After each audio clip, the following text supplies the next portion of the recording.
Welcome, dear listener, to another journey into the past.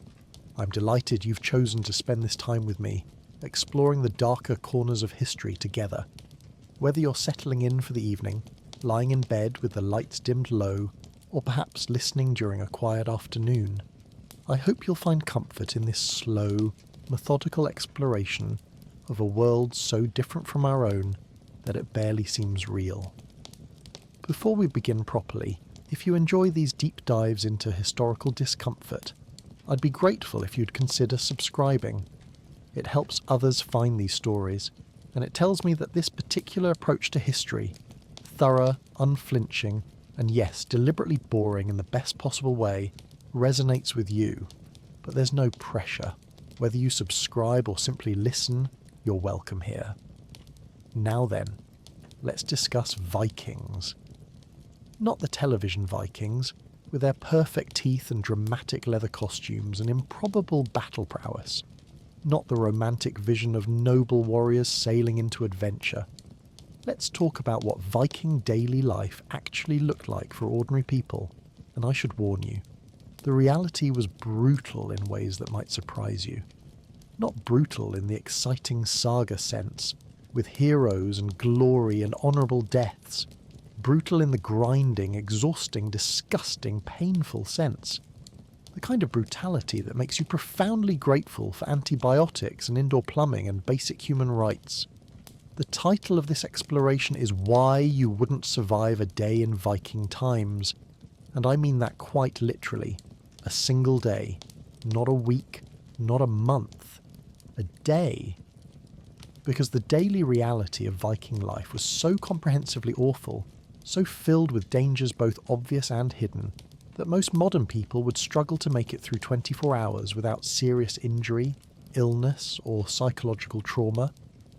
We've become soft, yes, but we've also become remarkably more civilized than we often realize. Picture, if you will, waking up in a Viking longhouse on an ordinary day. Not during a raid, not during battle, not during any particular crisis. Just an ordinary Tuesday in the 9th century, somewhere in Scandinavia. The sun is rising, or trying to, through the smoke and darkness of the longhouse. You're surrounded by strangers pressed against you on a wooden platform. The air is thick with smells you can't identify, but that trigger your gag reflex.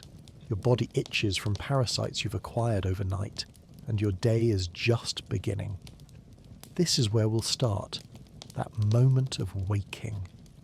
And over the next several hours together, we'll walk through a single day in Viking life, examining each ordinary horror in careful detail.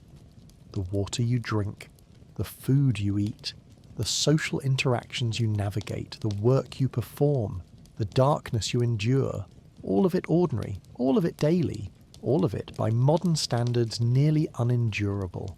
So settle in. Get comfortable. This is going to be a long journey through a short day. And I promise you, by the end, you'll never complain about Monday mornings quite the same way again. Let us establish first where and when we're placing ourselves for this exploration. Viking Age Scandinavia, roughly 800 to 1100 CE, though the specific date matters less than the conditions, which were relatively consistent across those centuries.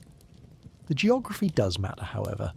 We're talking about the lands we now call Norway, Sweden and Denmark, though those national boundaries didn't exist then, and the political organisation was far more fragmented. This is a landscape dominated by water and cold. Fjords cutting deep into coastal mountains in Norway. Thousands of islands scattered across the Baltic. Dense forests covering much of Sweden. Short summers with long days. Long winters with barely any daylight. The climate was perhaps slightly warmer than today during much of this period, the so-called medieval warm period, but warmer is relative. We're still talking about a climate where winter could kill you in minutes if you were unprepared, where growing seasons were short, where the sea was both highway and constant threat. The population was sparse by modern standards, perhaps 1 to 2 million people across all of Scandinavia, compared to about 27 million today. Most lived in small settlements, a longhouse or cluster of longhouses, rarely more than 50 to 100 people in one location. Larger trading centres like Hedeby or Birka existed but were exceptional. The typical Viking lived in rural isolation, with perhaps a dozen extended family members and associated thralls, seeing outsiders only occasionally when traders passed through or during thing assemblies.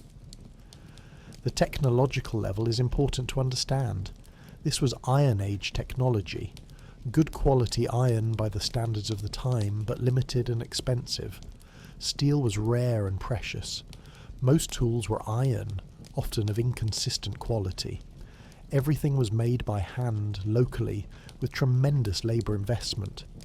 A single iron axe represented dozens of hours of work by skilled craftspeople. Pottery was hand-formed, not wheel-thrown in most areas. Glass was imported and expensive. The everyday objects we take for granted, a metal pot, a knife, a set of tools, represented significant wealth. Transport was primarily by water when possible. Scandinavia's geography makes water travel essential and land travel difficult. The famous longships were used for both warfare and trade, but most Vikings never set foot in one. They lived their entire lives within a few miles of where they were born, travelling perhaps once or twice to a regional thing assembly, but never seeing the wider world. The raiders who terrorised Europe were a small minority. Most Vikings were farmers, fishermen, craftspeople, living and dying in the same small settlement where their grandparents had lived and died. This isolation is crucial to understanding Viking life. No supply, chains bringing food from across the world, no emergency services, no outside help if things went wrong. Each settlement was essentially self-sufficient or it died. If your harvest failed, you starved. There was no grocery store, no emergency food relief. If you broke your leg badly, you either healed or died. There was no hospital. If raiders came, you fought them off, or you died or were enslaved. There was no police force. The community was everything, because there was nothing else. So when we discuss Viking daily life, we're talking about small groups of people, isolated in a harsh climate, living with Iron Age technology, entirely dependent on their own labour and luck for survival. No safety net, no backup systems. Just you, your family, your settlement, and the constant struggle to survive another season. The cultural context that shaped Viking daily life was fundamentally different from ours, in ways that go beyond just technology or living conditions. The entire framework of values, beliefs, and social organisation was alien to modern sensibilities. Understanding this framework is essential to understanding why Vikings lived the way they did. Honour culture was the foundation of everything. We've touched on this in the chapters, but it deserves emphasis here. Your reputation, your honour, was more valuable than your life. This isn't hyperbole or metaphor. Vikings genuinely believed that dying with honour intact was preferable to living with honour destroyed. The concept of needingar, a person without honour, less than human, was a fate worse than death. This belief system drove the violence we discussed, the social hierarchies, the blood feuds, all of it. The cosmology supported this value system. The Norse gods were not benevolent, not particularly interested in human welfare, and not advocates for peace or mercy. They were powerful, capricious, and they rewarded strength and punished weakness. Odin, the All-Father, was a god of war, poetry, and wisdom, but also of treachery and death. Thor protected humanity from monsters, but through violence. Freya was a goddess of love, but also of war. The afterlife in Valhalla was reserved for those who died in combat, a heaven earned through violence. The mythology reinforced the cultural emphasis on martial prowess and honourable death. Social stratification was absolute and believed to be divinely ordained. The three social classes, jarls, nobles, carls, free farmers, and thralls, slaves, were understood to have been created by the god Heimdall, according to mythology. Your class was your fate, determined at birth, largely unchangeable. A thrall who was freed became a freedman, better than a thrall, but never equal to someone born free. The children of a freed thrall carried that stigma for generations. This wasn't considered unjust, it was cosmic order. The family structure was patriarchal, but with some complexity. Men held authority in most public matters, but women controlled household, resources, could own property, could divorce under certain circumstances, and held significant informal power. However, this was still fundamentally unequal.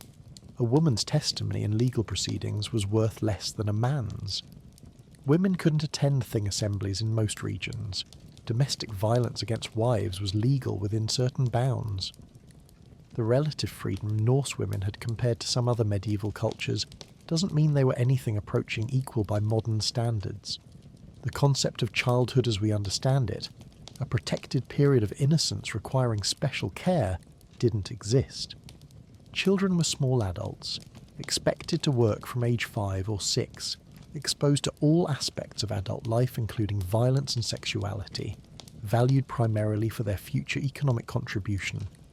Child mortality was so high that emotional investment in children was necessarily guarded. You might love your children, but you couldn't assume they'd survive, so excessive attachment was impractical. The relationship with violence was fundamentally different. We live in a society that considers violence aberrant, requiring justification, ideally prevented. Vikings lived in a society that considered violence natural, often necessary, sometimes honourable. The question wasn't, should violence be avoided, but rather, is this violence justified by honour and circumstance? Fighting was a normal part of conflict resolution. Killing might be regrettable, but wasn't necessarily wrong if honour demanded it. The attitude toward death similarly diverged from ours. Death was omnipresent. Most people lost siblings in childhood, parents before adolescence, children if they lived to reproduce. The average person had attended dozens of funerals by age 20. Death wasn't a distant abstraction or a tragedy that struck rarely. It was a constant companion. This necessitated a certain emotional distance, a pragmatic acceptance that we'd find almost sociopathic. People died. You grieved briefly. Life continued. Excessive grief was indulgent. Understanding this cultural context helps explain why Vikings did things that seem incomprehensible to us.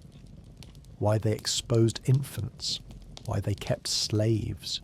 Why they settled disputes with axes. Why they drank constantly. Why they treated children the way they did. From within their cultural framework, these weren't aberrant behaviours. They were normal, necessary, sometimes even admirable responses to the world they inhabited. From our perspective, looking back across 1,000 years of cultural evolution, they look monstrous. Both perspectives have validity. The Vikings were products of their time, adapted to their circumstances, and those circumstances were brutal beyond our easy comprehension.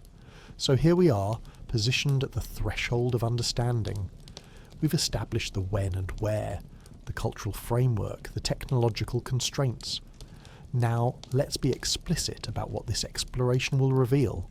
That ordinary Viking, life was a relentless succession of discomforts, dangers, and horrors that we can barely imagine enduring for a single day, let alone a lifetime. The central argument of this journey is simple but profound. Modern humans have become so adapted to safety, comfort, and medical intervention that we've forgotten what baseline human existence looked like for most of history, and Viking Age Scandinavia represents that baseline in particularly stark form, not because Vikings were uniquely brutal, they weren't, but because we have enough evidence about their daily lives to reconstruct it in uncomfortable detail, and because their lives weren't softened by the climate advantages of Mediterranean or Middle Eastern civilizations. What made Viking life particularly unendurable by modern standards wasn't any single element, but rather the accumulation of everything. The parasites weren't so bad alone. The dental pain was manageable for a while. The smoke inhalation would take years to kill you. The food poisoning might not happen every time. The violence could potentially be avoided with careful social navigation. The cold was survivable if you were tough. But all of these things, all the time, with no relief, no medical intervention, no escape, that's what made it genuinely unendurable. We're going to examine 25 different aspects of a single day in Viking life, and every single one will reveal something that would seriously harm or kill a modern person who experienced it unprepared. This isn't because we're weak, though we are, in certain ways.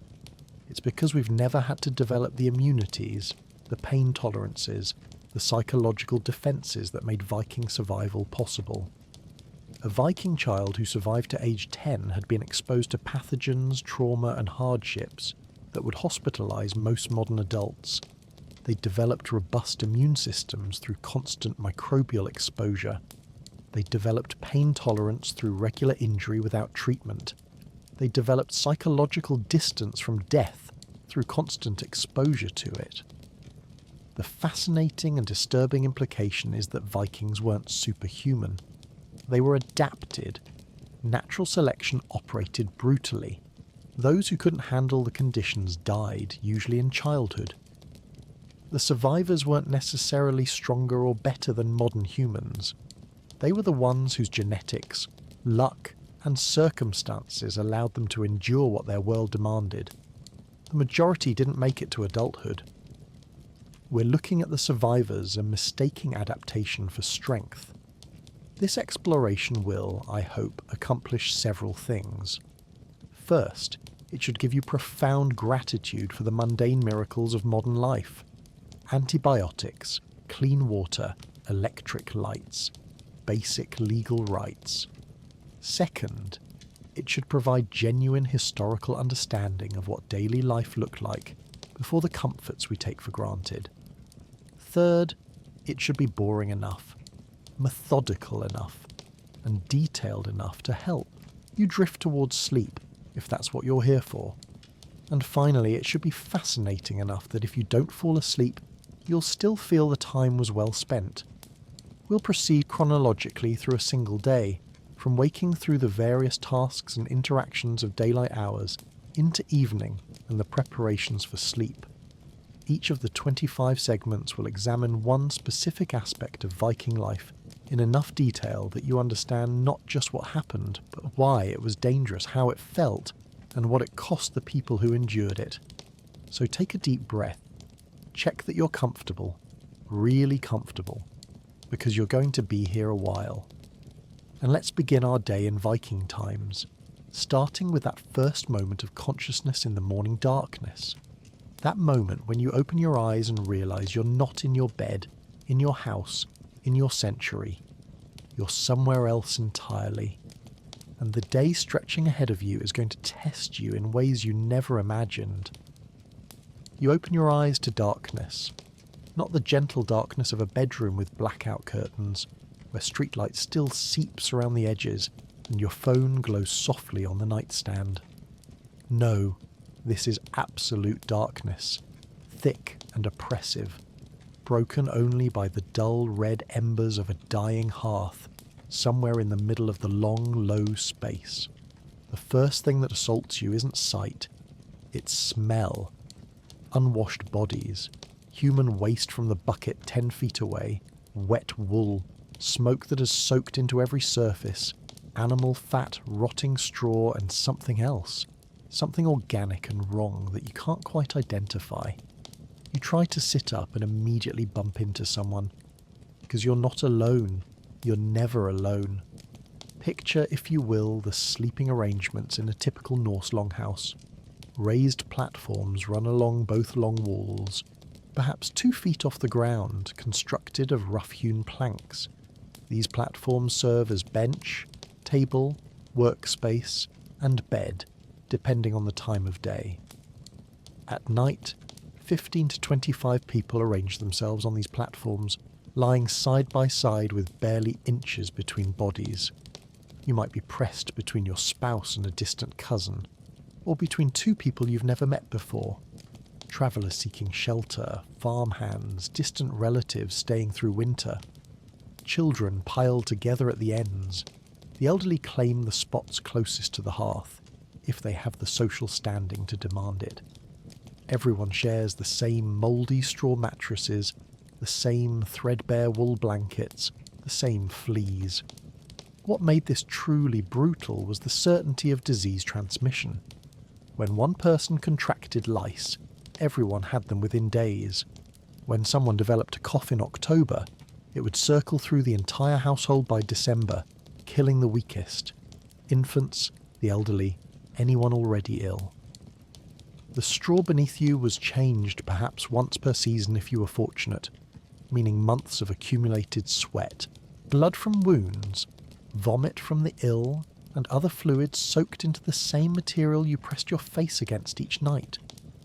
Archaeological evidence shows that respiratory diseases were endemic, and the constant smoke inhalation combined with this sleeping arrangement meant that everyone's lungs were perpetually compromised.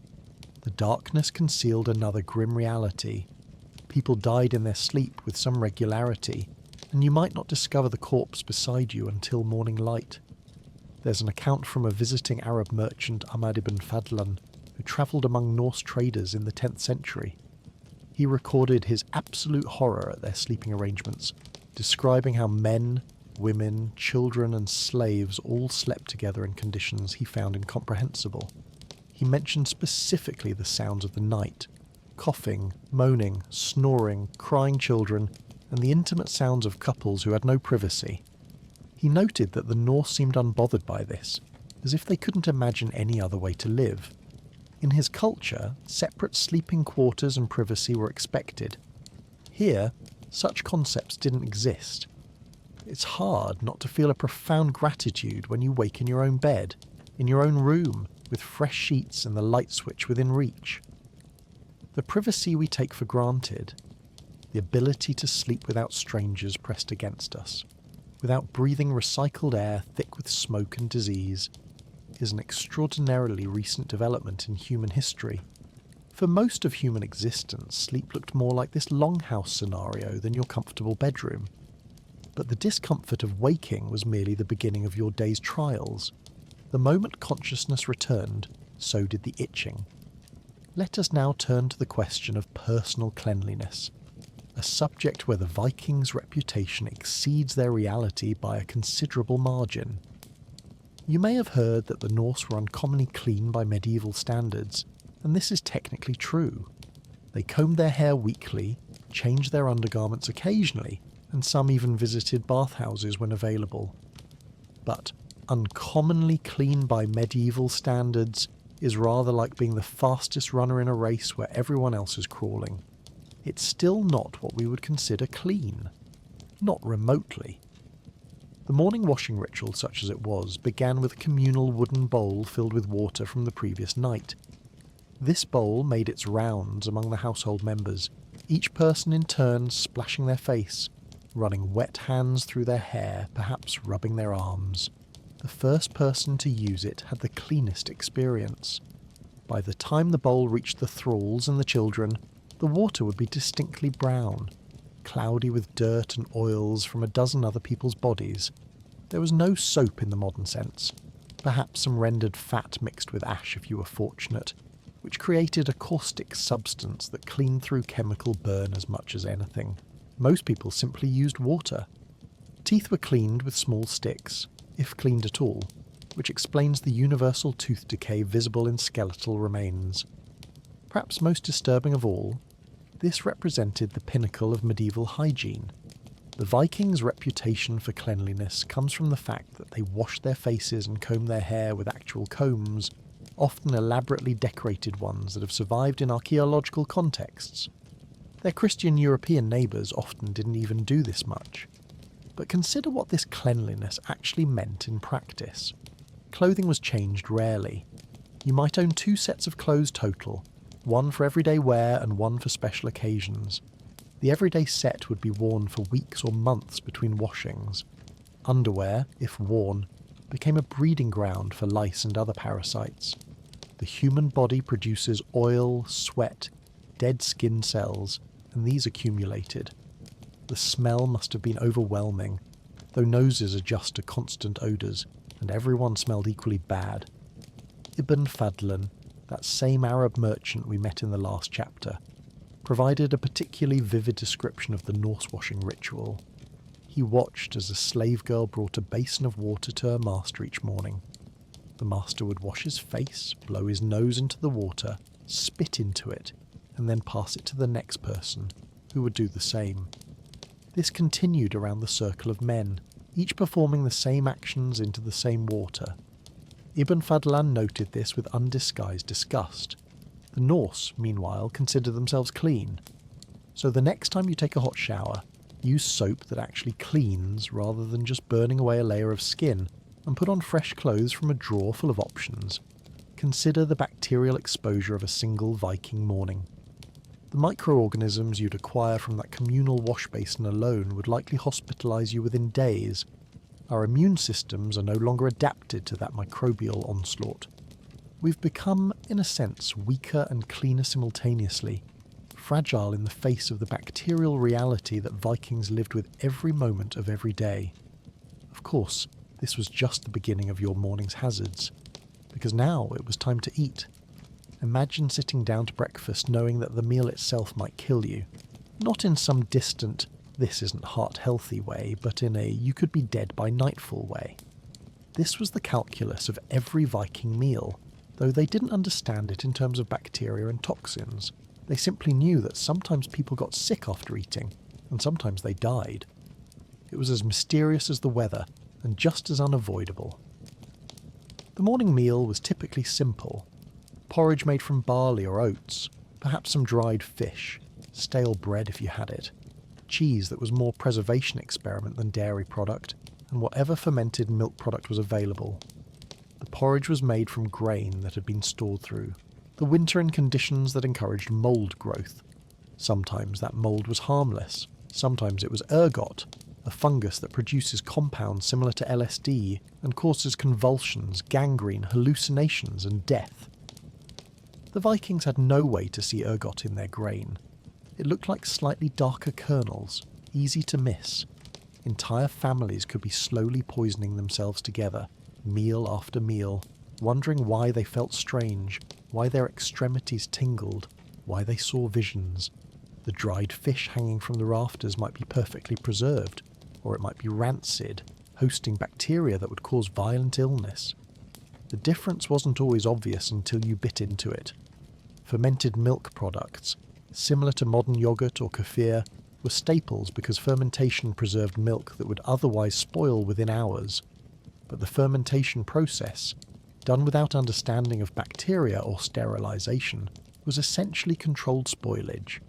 Sometimes the wrong bacteria won, and the result was botulism or other toxins that could kill.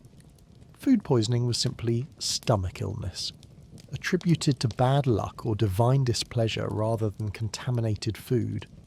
The concept that invisible organisms on your food could kill you wouldn't be understood for another 800 years. Storage was another deadly factor. Grain was kept in pits or barrels where moisture could encourage mould. Meat was smoked or salted, but these preservation methods were imperfect. In the summer heat, rancid fat was just strong flavoured food that you ate anyway because there was no alternative. Butter went rancid. Cheese developed not just the intentional moulds that create flavour, but also the unintentional ones that create toxins. Every meal was Russian roulette with microorganisms. You ate and you hoped. There's a saga mention of a family, names lost to history, who lost 3 children in a single week during summer. The saga attributes this to fate, to the gods' will. But modern analysis of similar cases suggests botulism from improperly fermented fish. The toxin is among the deadliest substances known to mankind. A tiny amount causes paralysis, starting with blurred vision, progressing to inability to swallow, then inability to breathe. The children would have been conscious as their bodies stopped working, suffocating slowly because their muscles could no longer draw breath. Their parents would have watched, helpless, not understanding what was happening or why. Just that their children were dying, one after another, from something they'd all eaten together. We can scarcely imagine eating every meal with that kind of uncertainty. Our food comes with expiration dates, health inspections, refrigeration, and an understanding of what makes food safe. We throw away yogurt that's a day past date, worried about possible contamination. Vikings ate food that would make modern food safety inspectors weep, and did so because the alternative was starving. The fact that anyone survived childhood is testament to remarkably robust immune systems and tremendous luck. Yet even this deadly breakfast was preferable to the alternative, drinking water. Water, that most basic necessity of life, was one of the most dangerous substances Vikings encountered daily. This seems paradoxical in Scandinavia, a region abundant with rivers, streams, lakes and springs. Water was everywhere. Clean water, however, was nowhere. Consider the typical water sources available to a Viking settlement. Wells were common, dug by hand, usually no more than 15 to 20 feet deep. These wells drew from the same groundwater that was contaminated by the settlement's own waste. Remember, privy trenches and waste disposal areas were rarely more than 50 feet from dwellings, and often much closer. When it rained, runoff carried fecal matter into the water table. The well water was already contaminated before anyone drew a bucket. Rivers and streams offered another option, but these were the same waterways used for washing, for watering animals, for disposing of waste, and, upstream, unbeknownst to you, possibly for disposal of corpses, both human and animal. A dead sheep decomposing in the river 2 miles upstream meant you were drinking water filtered through rotting flesh. The Vikings had no understanding of waterborne pathogens. They couldn't see the parasites, bacteria, and viruses that thrived in their water sources: cholera, typhoid, dysentery, giardia, cryptosporidium, a catalogue of microscopic killers that caused violent diarrhea, dehydration, fever, and death. Summer sickness was a known phenomenon, an increase in deaths during warm months that we now understand was largely waterborne disease. The bacteria that caused these illnesses multiplied rapidly in warm water. People would be fine in winter, then sicken and die in summer, seemingly at random. What made this truly brutal was the solution Vikings developed: drink alcohol instead. Ale, mead, and fermented milk were genuinely safer than water, because the fermentation process and the alcohol content killed many pathogens.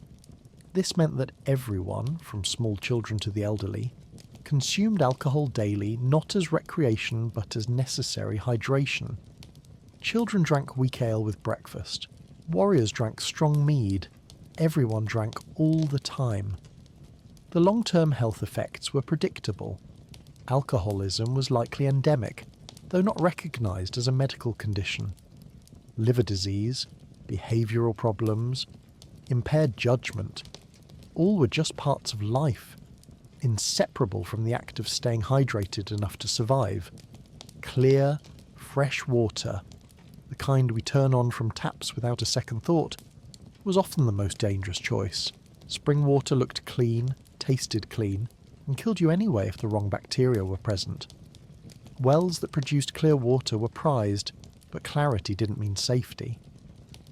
The Norse learned through brutal trial and error which water sources were good and which were cursed, but they couldn't have known that the cursed ones were simply more contaminated. There's an account from a later period, recorded after Christianity had brought writing, of a village that suffered devastating illness over several weeks. Dozens died of fever and dysentery. The chronicler noted that they eventually discovered a thrall's body in the well, thrown there by enemies as a form of biological warfare. The body had been decomposing in their drinking water for at least a week before discovery. Everyone had been drinking corpse-contaminated water, and while they'd known something was wrong from the taste, they'd had no alternative source. This wasn't unusual. Well poisoning, accidental or intentional, occurred regularly. The difference between a good well and a death trap could change overnight.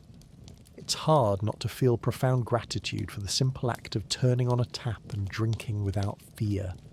The water that flows into our homes is tested, treated, filtered, monitored. We can drink it without wondering whether we'll be violently ill by evening, without needing to be mildly drunk all day for safety's sake. For Vikings, water, that most essential element, was a constant threat. Staying hydrated meant choosing between pathogens and intoxication. There was no third option. But at least water couldn't insult your honour. People, however, could. And that's where things got truly dangerous. The morning's social interactions began the moment you stepped outside the longhouse, and each one carried the potential for lethal escalation. This wasn't paranoia. This was the rational calculation of living in an honour culture where social standing was quite literally worth killing for, and where failing to respond to an insult was considered worse than murder. In Viking society, honour, called drengskap, was the fundamental social currency, more valuable than silver, land or livestock, because without honour you were nothing. You were nidinga, a word that meant less than human, deserving of death, unworthy of burial. And honour was fragile. A casual comment could wound it. A joke at your expense could damage it. An insult left unanswered could destroy it. The morning's first interactions were therefore exercises in careful social calculation. Who greeted whom first? Who made eye contact? Who looked away? Every gesture carried meaning, and misreading the signals could result in blood. The morning greetings outside the longhouse followed rigid protocols. Men of equal standing acknowledged each other with direct eye contact and verbal greeting. A man of lower status looked down when addressing a superior. Women's interactions followed their own hierarchy, no less strict. But here's where it became deadly. The line between proper greeting and insult was razor thin, and intentionally so. The system encouraged testing, probing, pushing boundaries. A man might make a comment that could be interpreted as friendly, banter, or as a challenge. Your response determined which it was. Laugh along and accept it as banter, and you might be marked as weak. Challenge it as an insult, and you might be marked as oversensitive and quick to violence. Either could lead to social destruction. Perhaps most disturbing of all was the legal backing for this system. A man who was insulted had legal grounds for demanding satisfaction, compensation or combat. But a man who was called nidinga for not responding to an insult had no legal recourse. The law itself enforced the honour culture. Saga accounts are filled with escalations that started with a casual morning exchange, two men arguing over whose horse was faster, a comment about someone's wife being old, a joke about a man's beard. These could spiral into challenges, duels and blood feuds that would last generations. The sagas present this as admirable behaviour, as men defending their honour. Read from a modern perspective, it looks like a society locked in cycles of violence that no one could escape without being destroyed. Women were trapped in this system as differently but equally intensely. A woman whose male relatives didn't respond to insults against her honour could divorce them socially, refuse to speak to them, shame them publicly. This pressure meant that men fought not just for their own honour, but for their female relatives' honour as well. Women couldn't usually fight themselves, so they manipulated men into fighting for them, using shame and sexual rejection as tools. The saga literature celebrates this as women upholding honour. In practice, it meant women could destroy men socially by publicly questioning their courage. Consider the saga account of two men, Egil and Berg, who were friends sharing a winter at a farmstead. One evening they played a board game, Nefertafel, a strategy game similar to chess. They disagreed over a move. What started as friendly dispute escalated. Berg made a joke about Egil's playing ability. Egil responded with a comment about Berg's intelligence. Back and forth, each comment slightly sharper, until personal insults emerged. By the time they went to bed, they were enemies. By morning, friends were holding them apart to prevent violence. By the next evening, Berg was dead, killed by Egil in a fight that couldn't be avoided without Berg accepting permanent dishonour.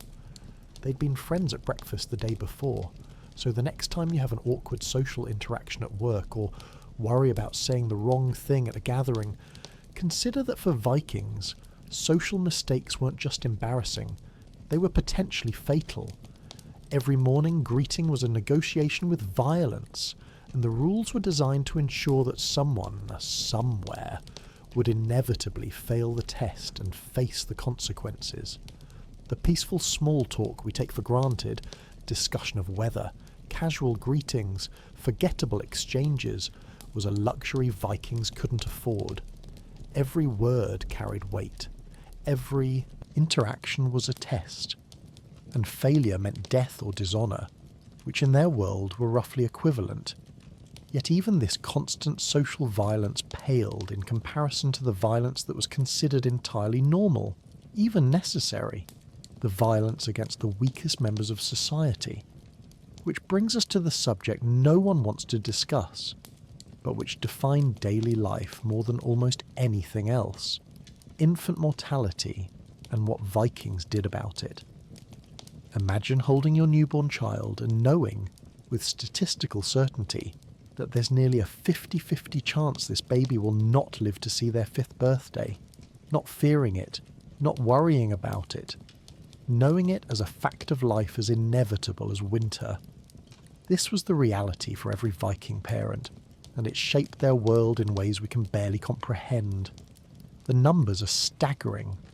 Archaeological evidence and analysis of skeletal remains suggest that between 40 and 50% of children born in Viking-age Scandinavia died before age 5. The leading causes read like a catalogue of preventable horrors: diarrheal diseases from contaminated water, respiratory infections from smoke-filled longhouses, malnutrition, injuries, infectious diseases for which there were no treatments. Infants were particularly vulnerable. Many didn't survive their first week. Parents learned not to name children immediately, not to become too attached too quickly, because the odds were roughly even that they'd be burying this child within months. But the truly dark aspect of infant mortality wasn't the deaths that happened despite everyone's best efforts. It was the death that happened because of deliberate choice. The practice was called infant exposure, and it was neither secret nor shameful in Norse culture. If a baby was born with visible deformities, a cleft lip, a club foot, any physical abnormality, or if the baby seemed unusually small or weak, or if the family simply couldn't afford another mouth to feed, the father had the legal right to refuse to acknowledge the child. This refusal meant the infant would be taken outside the settlement and left to die of exposure. The mechanics of this practice were straightforward and horrifying. The decision was usually made within the first few days of life, before the child was named or formally accepted into the family. Someone, often a thrall, sometimes the mother if she had no choice, would carry the infant away from the settlement, perhaps a few hundred yards into the forest, and leave it there. The exposure didn't end the baby's life immediately. Depending on the weather, an infant might survive for hours or even days, crying until exhaustion or cold or predators finished what the parents had started. The settlement would be close enough to hear the crying, especially on the first day. The mother would hear her child dying and be forbidden from retrieving it. What made this truly brutal was that it was considered completely normal, not a shameful secret, not a desperate last resort spoken of in whispers, but a routine practice mentioned casually in sagas and law codes.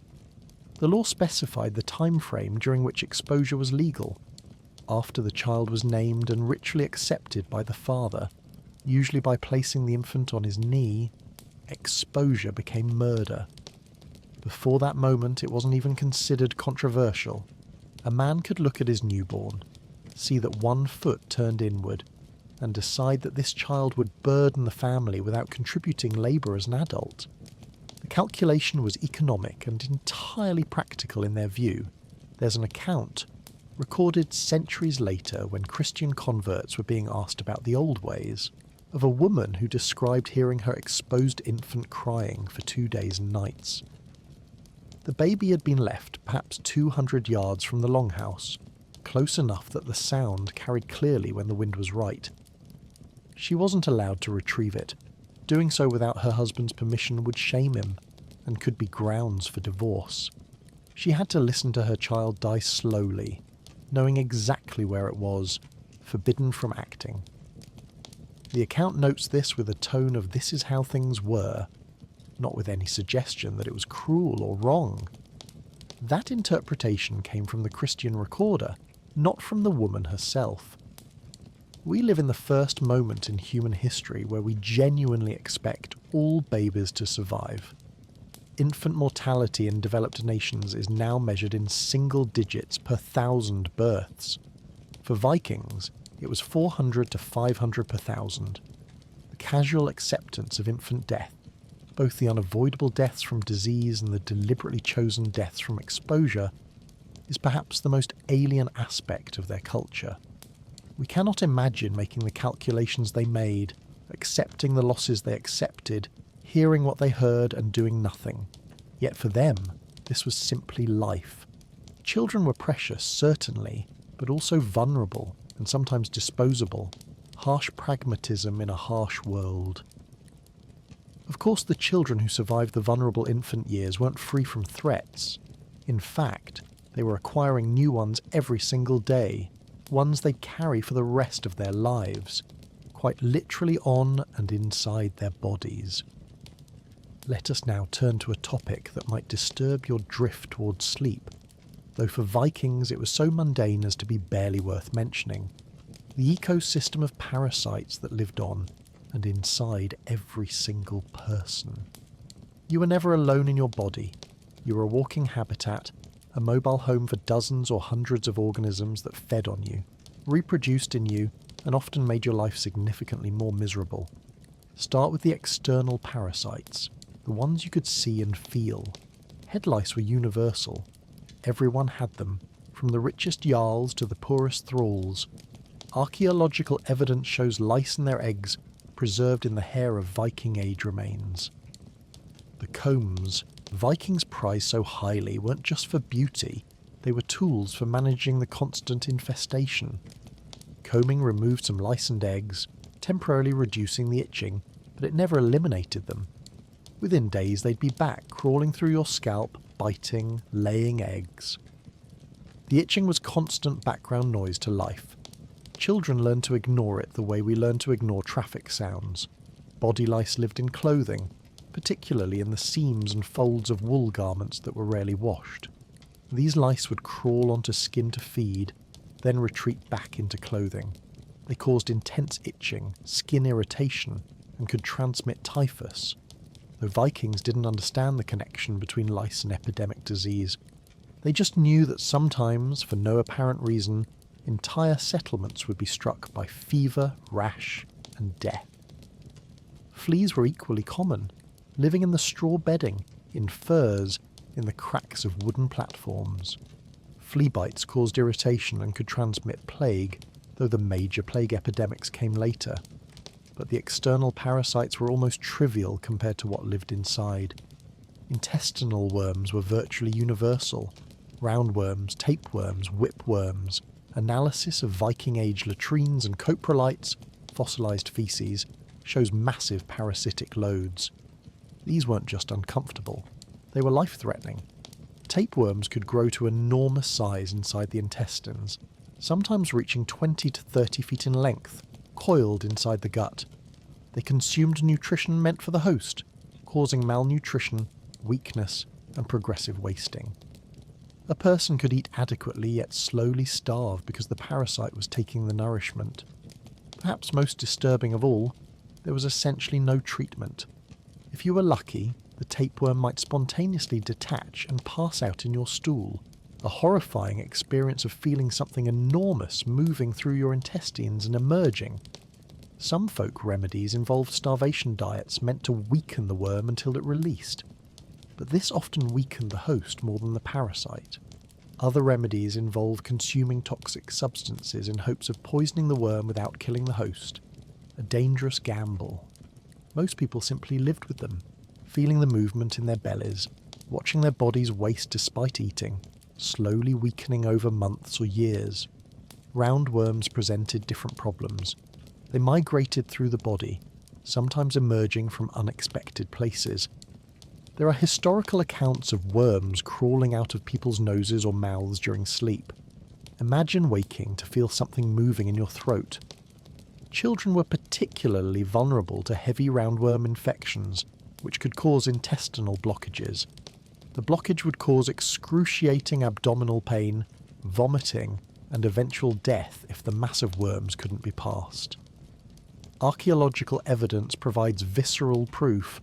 Skeletons from Viking Age graves sometimes show clear signs of massive parasitic infection, bone changes indicating chronic malnutrition, despite dental evidence of adequate food consumption. One particularly striking find showed a body that must have suffered chronic diarrhea, malnutrition, and pain for years from what analysis suggests was a massive intestinal parasite load. This person worked, lived, interacted with others, all while hosting what was essentially a slow death inside their body. There was no cure, no relief, just progressive decline. It's hard not to feel a profound disconnection from this reality. We spray pesticides at the sight of a single ant. We're horrified by the thought of lice in a child's hair and treat it immediately. The idea of living with tapeworms, of feeling them move inside us, of accepting that this is just how bodies are, it's nearly incomprehensible. Yet Vikings had no choice. The parasites were as much a part of life as breathing. You itched. Things lived inside you. Children played together while literally hosting ecosystems of parasites. This was normal. This was life. And if the parasites weren't enough, the very structures meant to protect Vikings from the elements were slowly killing them in other ways. The longhouse, that iconic symbol of Viking domestic life, was essentially a beautiful suicide machine. Let us examine why the very architecture meant to shelter families from harsh Scandinavian weather was simultaneously poisoning them, burning them, and crushing them. Consider the basic design. A long rectangular structure, perhaps 60 to 100 feet in length, maybe 20 feet wide, constructed of wood with walls of planks or wattle and daub, a turf or thatched roof. And here's the critical feature: no chimney. The central hearth burned day and night in the middle of the floor, providing heat and cooking fire, and the smoke simply rose. Some escaped through a hole in the roof. Most didn't. It hung in the upper portion of the longhouse, slowly seeping out through gaps in the roof and walls, while new smoke constantly replaced it from below. Living in a longhouse meant breathing wood smoke for every moment you spent indoors. Not occasionally, not when cooking, constantly. The air was thick with it. Your eyes watered, your throat irritated, and over years your lungs blackened like a modern chain smoker's. Analysis of Viking Age skeletal remains shows lung tissue preserved in some bog bodies, with the telltale carbon deposits of chronic smoke inhalation. These people were being slowly poisoned by the very fires that kept them from freezing to death. Respiratory diseases were endemic. The choice was between smoke inhalation and freezing, both eventually fatal. The darkness was another architectural feature that sounds romantic until you experience it. With no windows, or at most tiny openings covered with animal membrane, the interior of a longhouse at midday in summer was dim. In winter, it was pitch black except for the fire.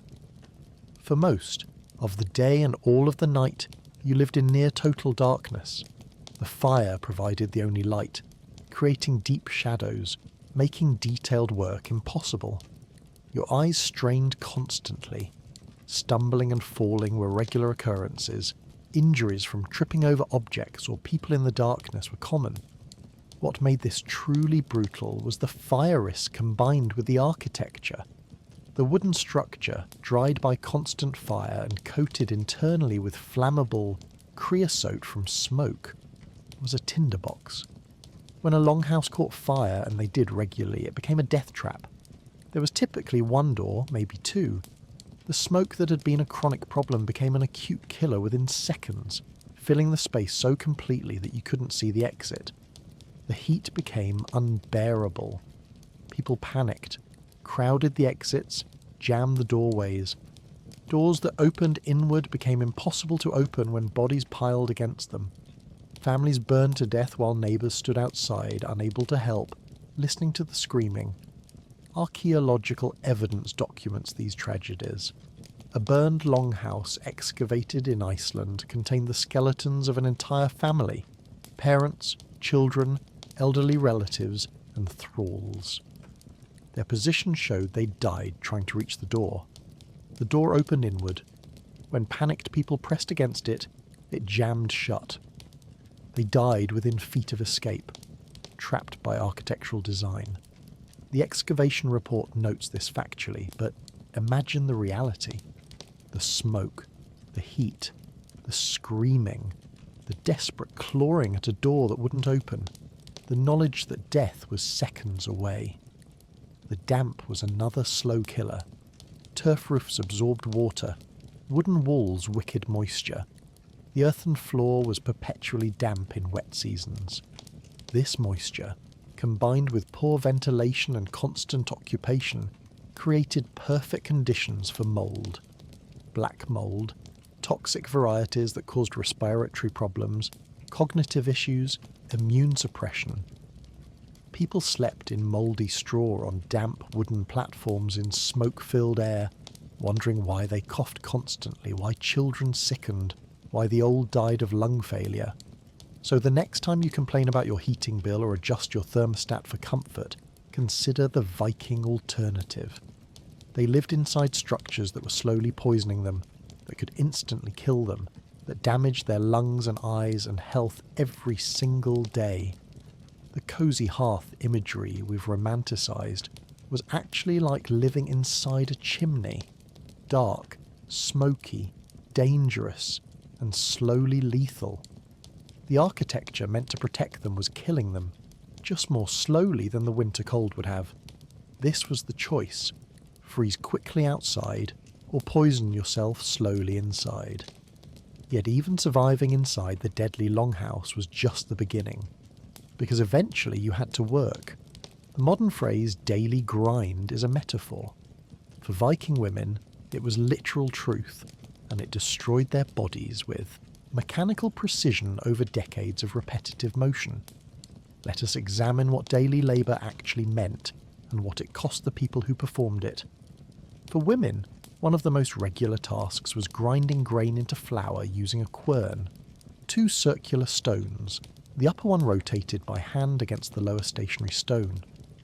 Grain was poured into the central hole, and as you rotated the upper stone, it crushed the grain into progressively finer flour that emerged at the edges. This sounds simple. In practice, it was hours of repetitive motion that required significant force. Your arms, shoulders, back and wrists bore the strain, and you did this every few days for hours at a time, from childhood into old age. The skeletal evidence is devastating. Archaeological analysis of Viking Age female skeletons shows characteristic damage patterns. The shoulder joints show arthritis, bone spurs, and abnormal bone growth where muscles attached, evidence of repetitive stress far beyond normal use. Wrist and elbow joints show similar damage. Spines show compression fractures and degenerative changes consistent with the bent forward posture required for quern use. Some skeletons show arms literally permanently bent into the grinding position, unable to fully straighten even in death. These women ground grain in constant pain for decades, their bodies progressively breaking down from the mechanical stress. But perhaps most disturbing of all was the secondary effect, the grit. Stone grinding stones gradually wore away, producing tiny particles of stone dust that mixed into the flour. This was unavoidable with the technology available. When you ate bread made from this flour, you were eating ground stone. It wore away tooth enamel with every bite, every day, for your entire life. By age 20, many Vikings had significantly worn teeth. By 30, exposed nerves and excruciating pain. By 40, most teeth were gone or rotted. The daily bread was literally grinding their teeth away. causing progressive dental agony that could only end with tooth loss or death.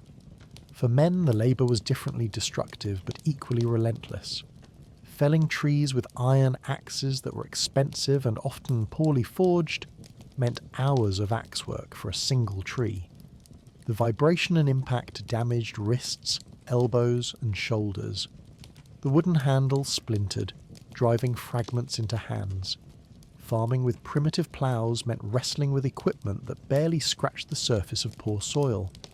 Fishing meant rowing for hours, hauling nets with hands that cracked and bled in cold salt water, risking drowning in waters that could kill through hypothermia in minutes. There was no concept of a weekend, no vacation days, no retirement. You worked from the age you were physically capable, perhaps 5 or 6 years old, until you died or became too infirm to continue. Becoming infirm meant becoming a burden, which in subsistence societies was a death sentence of another kind.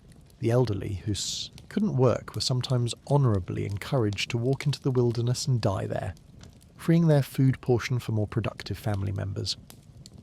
This was called etestupa in later folklore, though evidence of it being widespread is debated.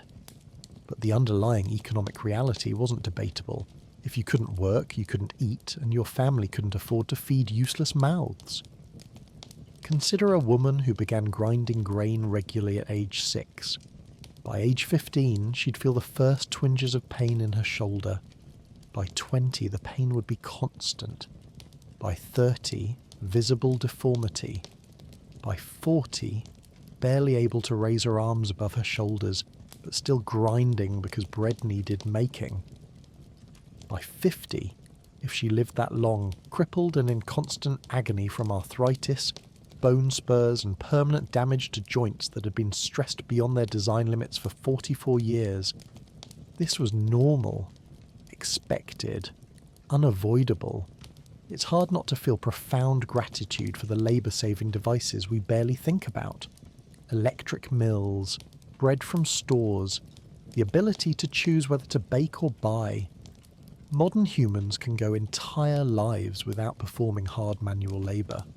For Vikings, hard manual labour was every day from early childhood until death, progressively destroying their bodies.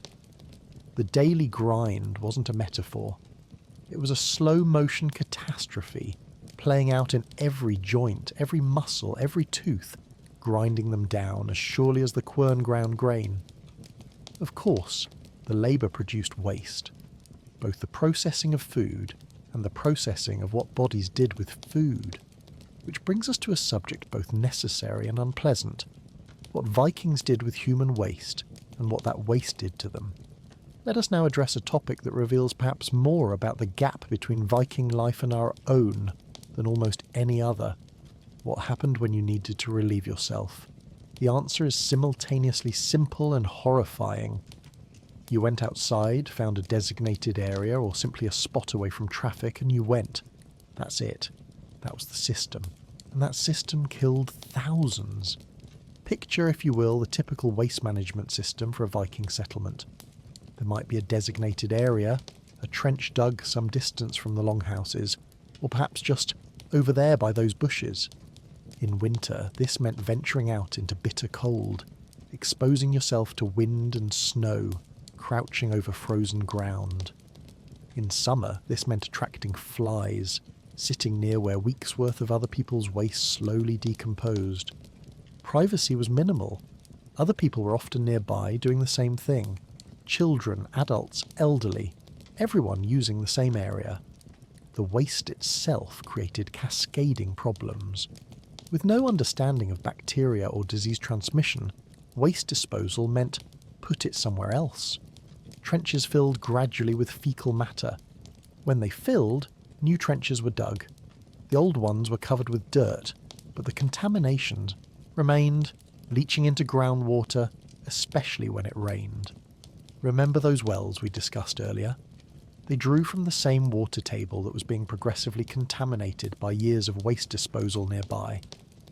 The water you drank was filtered through years of accumulated human waste. What made this truly brutal was the disease burden.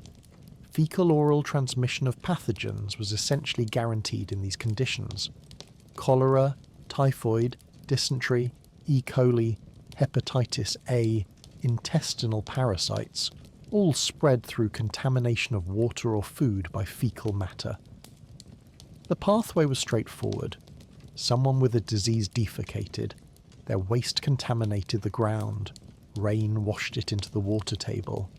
Someone drew water from a well, drank it, became infected, defecated, and the cycle continued. Breaking this cycle required understanding disease transmission, which wouldn't happen for nearly 1,000 years. The smell must have been overwhelming. Though noses adapt to constant odours, settlements would have reeked of human waste, especially in summer when heat accelerated decomposition. Flies were constant companions, walking across waste and then across food, transferring pathogens with every step. The buzzing of flies was probably as constant as birdsong. They landed on your face, your food, your open wounds, each one a potential disease vector. Chamber pots were used inside at night, basically a bucket. In the morning, the contents were thrown out the door or dumped in the waste area. Imagine the morning routine. Wake up, step outside into cool air, and immediately the smell hits you as multiple households dump their night waste. The streets or paths between buildings were regularly splashed with urine and fecal matter. You walk through this. It got on your shoes, on the hem of your clothes, on your hands when you touched things. There's an account from a later period describing a particularly disastrous mistake. A settlement in what's now Norway placed their waste trench too close to their primary well, perhaps only 30 yards distant. Over several months, waste products leached through the soil into the water table. The well water tasted increasingly off, but it was their only reliable source. That summer, approximately a third of the settlement died from what was almost certainly cholera or typhoid. The account, recorded by a Christian monk who heard the story decades later, notes that the survivors moved to a new location and dug a new well. They didn't understand what had happened. They thought the well was cursed, or that they'd angered spirits. The connection between their waste trench and the poisoned water wasn't made. So the next time you complain about needing to use a public restroom, or you're grateful for your private bathroom, or you flush without thinking, consider the alternative. Vikings lived in constant, unavoidable contact with human waste. They breathed air scented with it. They drank water contaminated by it. They walked through it. And they died from it, in numbers that would be considered epidemic by any modern standard but were simply normal mortality in the medieval period. The flushable toilet, the sewer system, the understanding of sanitation, these aren't minor conveniences. They're the difference between children dying at predictable rates from diarrheal disease and children surviving to adulthood. Vikings didn't have these things, and it killed them, constantly, invisibly, unavoidably. Yet even all of this, the parasites, the poison, the waste, the grinding labour, might have been bearable in a peaceful society. Unfortunately, peace wasn't something Vikings knew much about, because at any moment social interaction could turn into lethal violence. The afternoon brought no respite from the morning's social tensions. If anything, as the day progressed and ale flowed, the probability of violence increased. Because in Viking society, disputes weren't settled through discussion, compromise, or legal proceedings that meant anything. They were settled through violence, and the violence was considered not just acceptable, but honourable, even mandatory. Let us consider what could trigger a fight to the death. Property boundary disputes were common in an agricultural society. If your neighbour's sheep wandered onto land you considered yours, you had grounds for complaint. But the complaint couldn't just be, "Please keep your sheep off my land." That would mark you as weak, unwilling to defend your property. The proper response was confrontational, a direct challenge to the neighbour's competence or honesty. Your sheep are on my land because you're too lazy to watch them properly, perhaps. Now the neighbour had to respond or be marked as accepting your insult. He might escalate. "My sheep go where they please," and you lack the courage to stop them. Each exchange raised the stakes. At some point in this escalation, one man would demand satisfaction. This could take several forms. Compensation was one option. The offending party pays a fine or offers goods to settle the matter. But accepting compensation could be seen as cowardly if the insult was severe enough. The alternative was holmgang, a formalised duel, often fought on a small island or demarcated area, with weapons and shields to first blood or to death.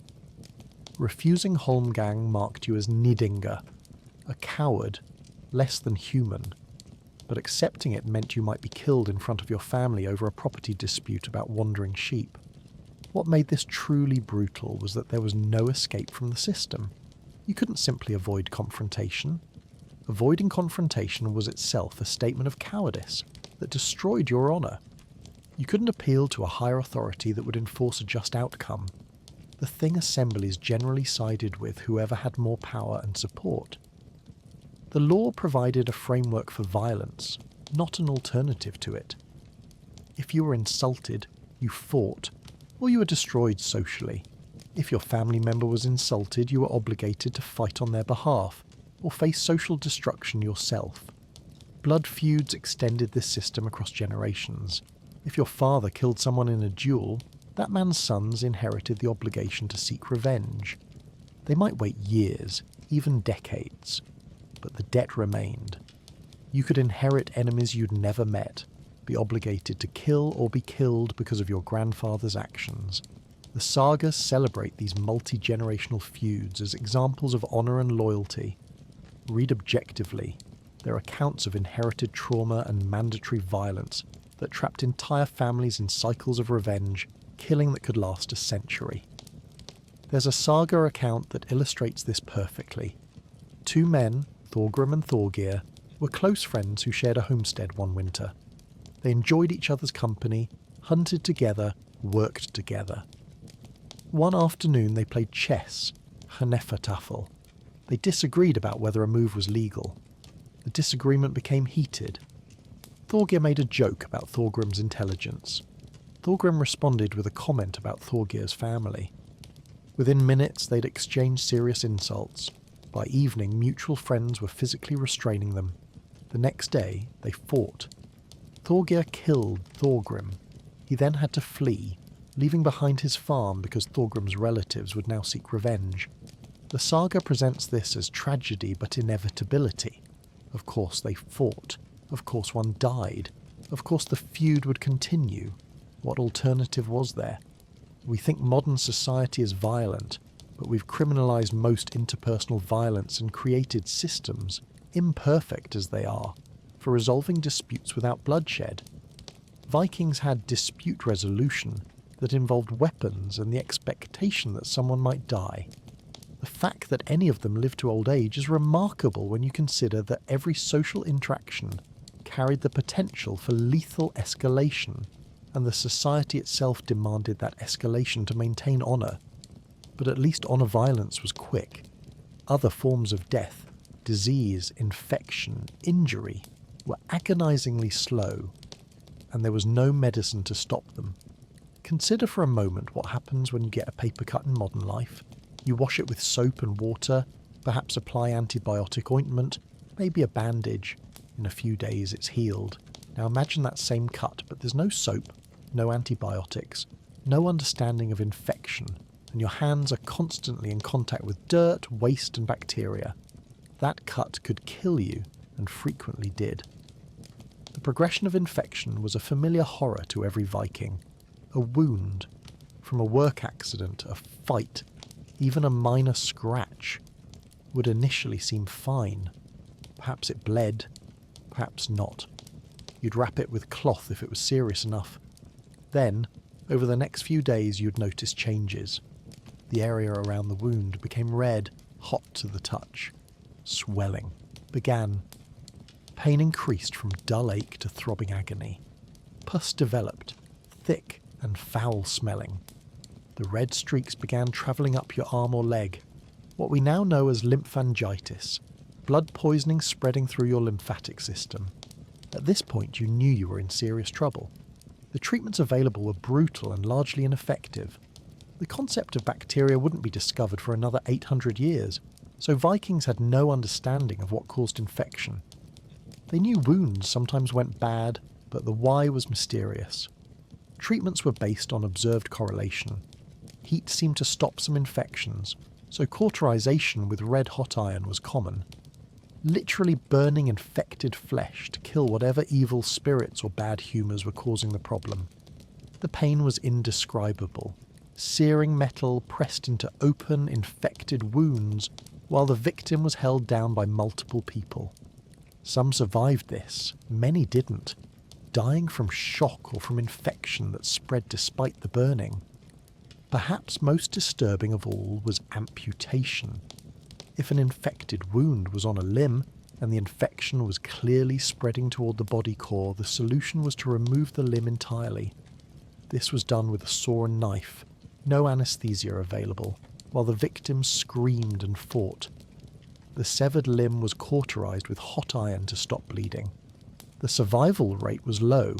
Many died from shock during the procedure, or from infection afterwards, since the amputation wound itself often became infected. But it was the only option.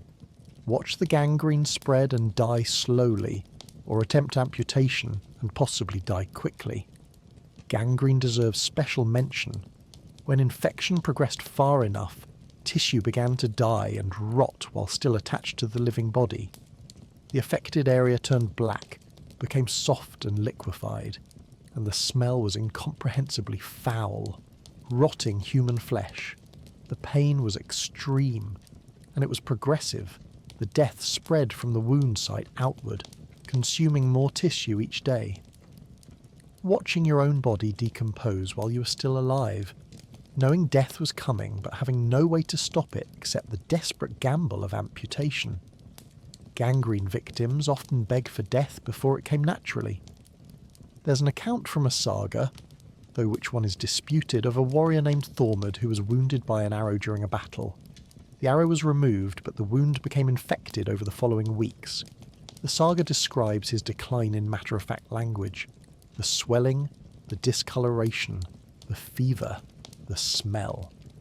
His companions moved him to a separate building because the stench was unbearable. He screamed for days, then weeks, as the infection consumed his shoulder and chest. Finally, 3 weeks after the initial wound, he died. His companions described it as a hard death, but inevitable. The wound had gone bad. Nothing to be done. It's hard not to feel overwhelming gratitude for antibiotics. That bottle of pills your doctor prescribes casually represents more medical power than existed in the entire Viking world. An infected cut that would kill a Viking in weeks can be cured in days now. We've become so accustomed to surviving injuries and infections that we've forgotten they were death sentences for most of human history. Vikings knew every wound was a potential slow execution. Every scratch could be the beginning of the end, and there was nothing to do but watch it develop and hope. Yet even with all these hazards, at least 3 Vikings had some control over their fates. For thralls, even that illusion was denied. They had no control over anything, not even their own bodies. Let us now turn to the lives of perhaps 10 to 25% of Viking society, the enslaved. Thralls, as they were called, were property. Not workers, not servants in the later European sense, but literally property, like livestock, with no more rights than a cow or a sheep. Understanding their daily reality requires confronting a level of casual brutality that we find difficult to fully grasp. A thrall's day began before anyone else's. You woke in whatever corner you'd been assigned, often the coldest, dimmest part of the longhouse, or perhaps in the animal shelter where at least the body heat of a livestock provided some warmth. Your first tasks were the ones no free person wanted. Removing and disposing of the household's accumulated waste from the night, rekindling fires from embers, hauling water from the well, feeding animals. All this before the free family members woke.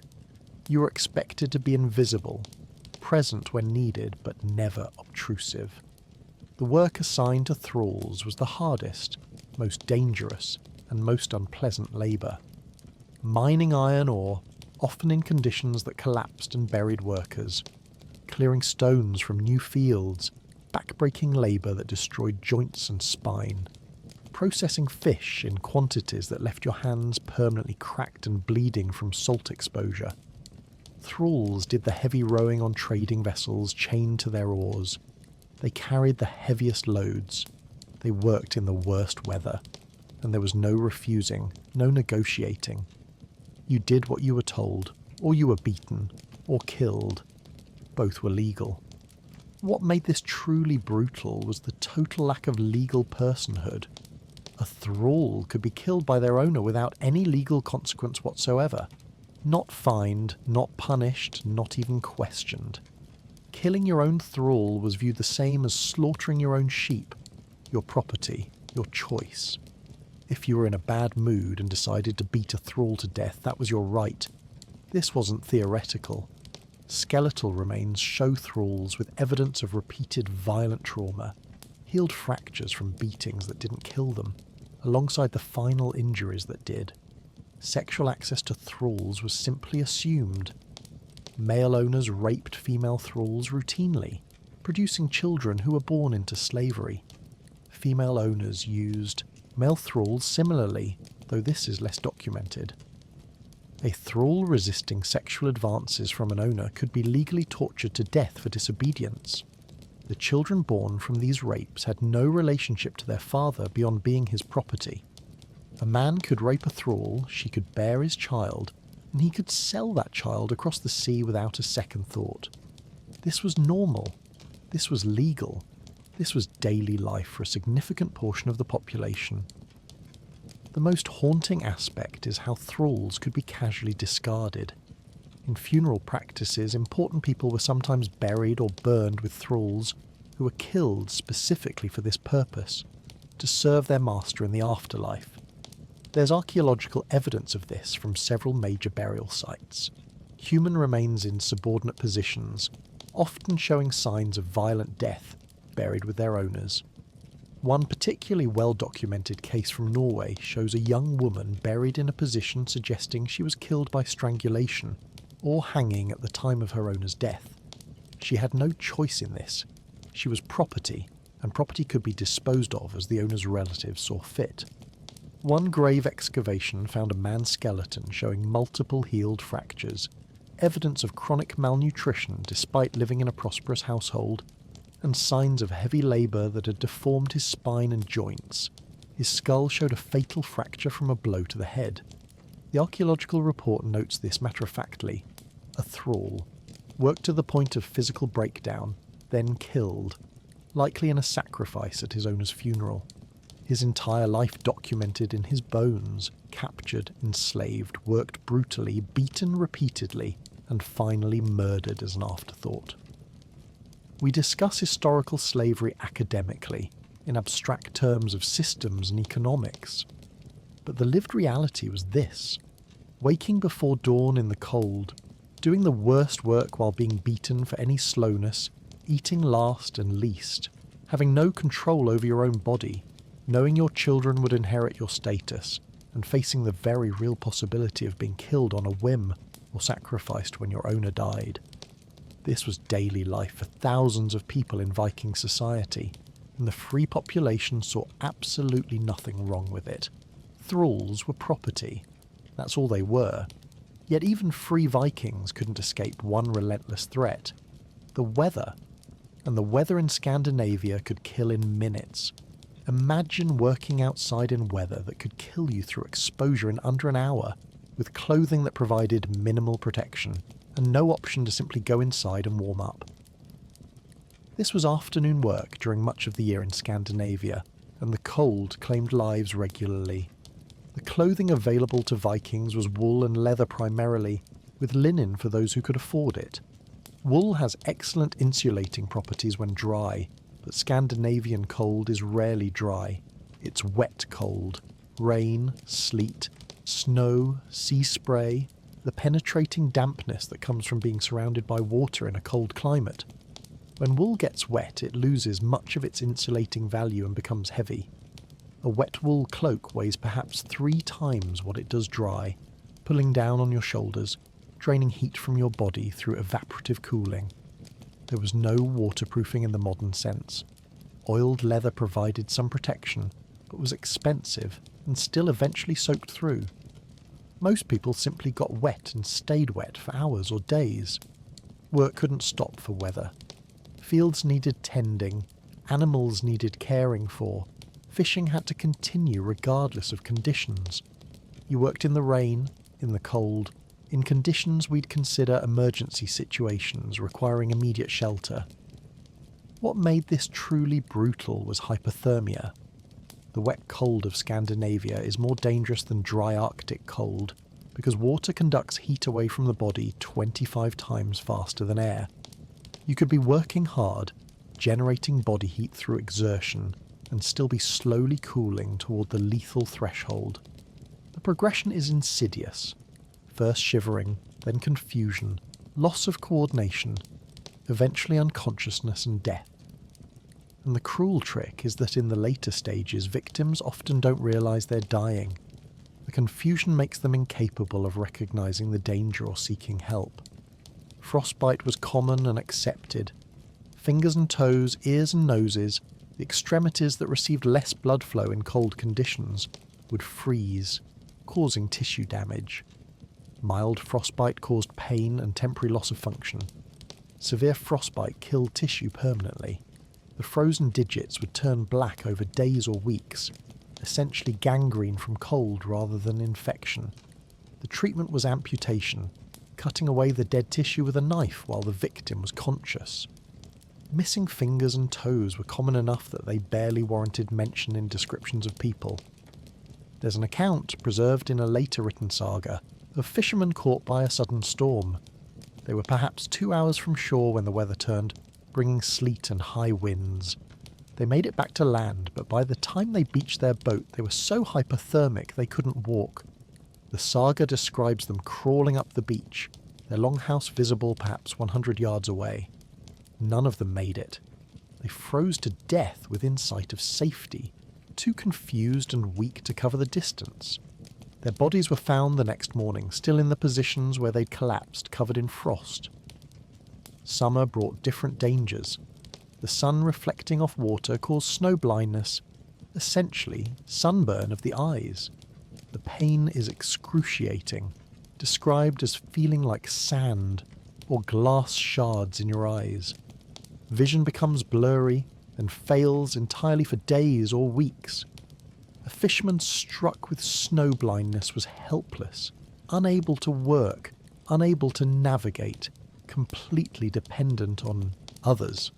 Most eventually recovered sight, but some didn't, living the rest of their lives partially or totally blind from sun exposure.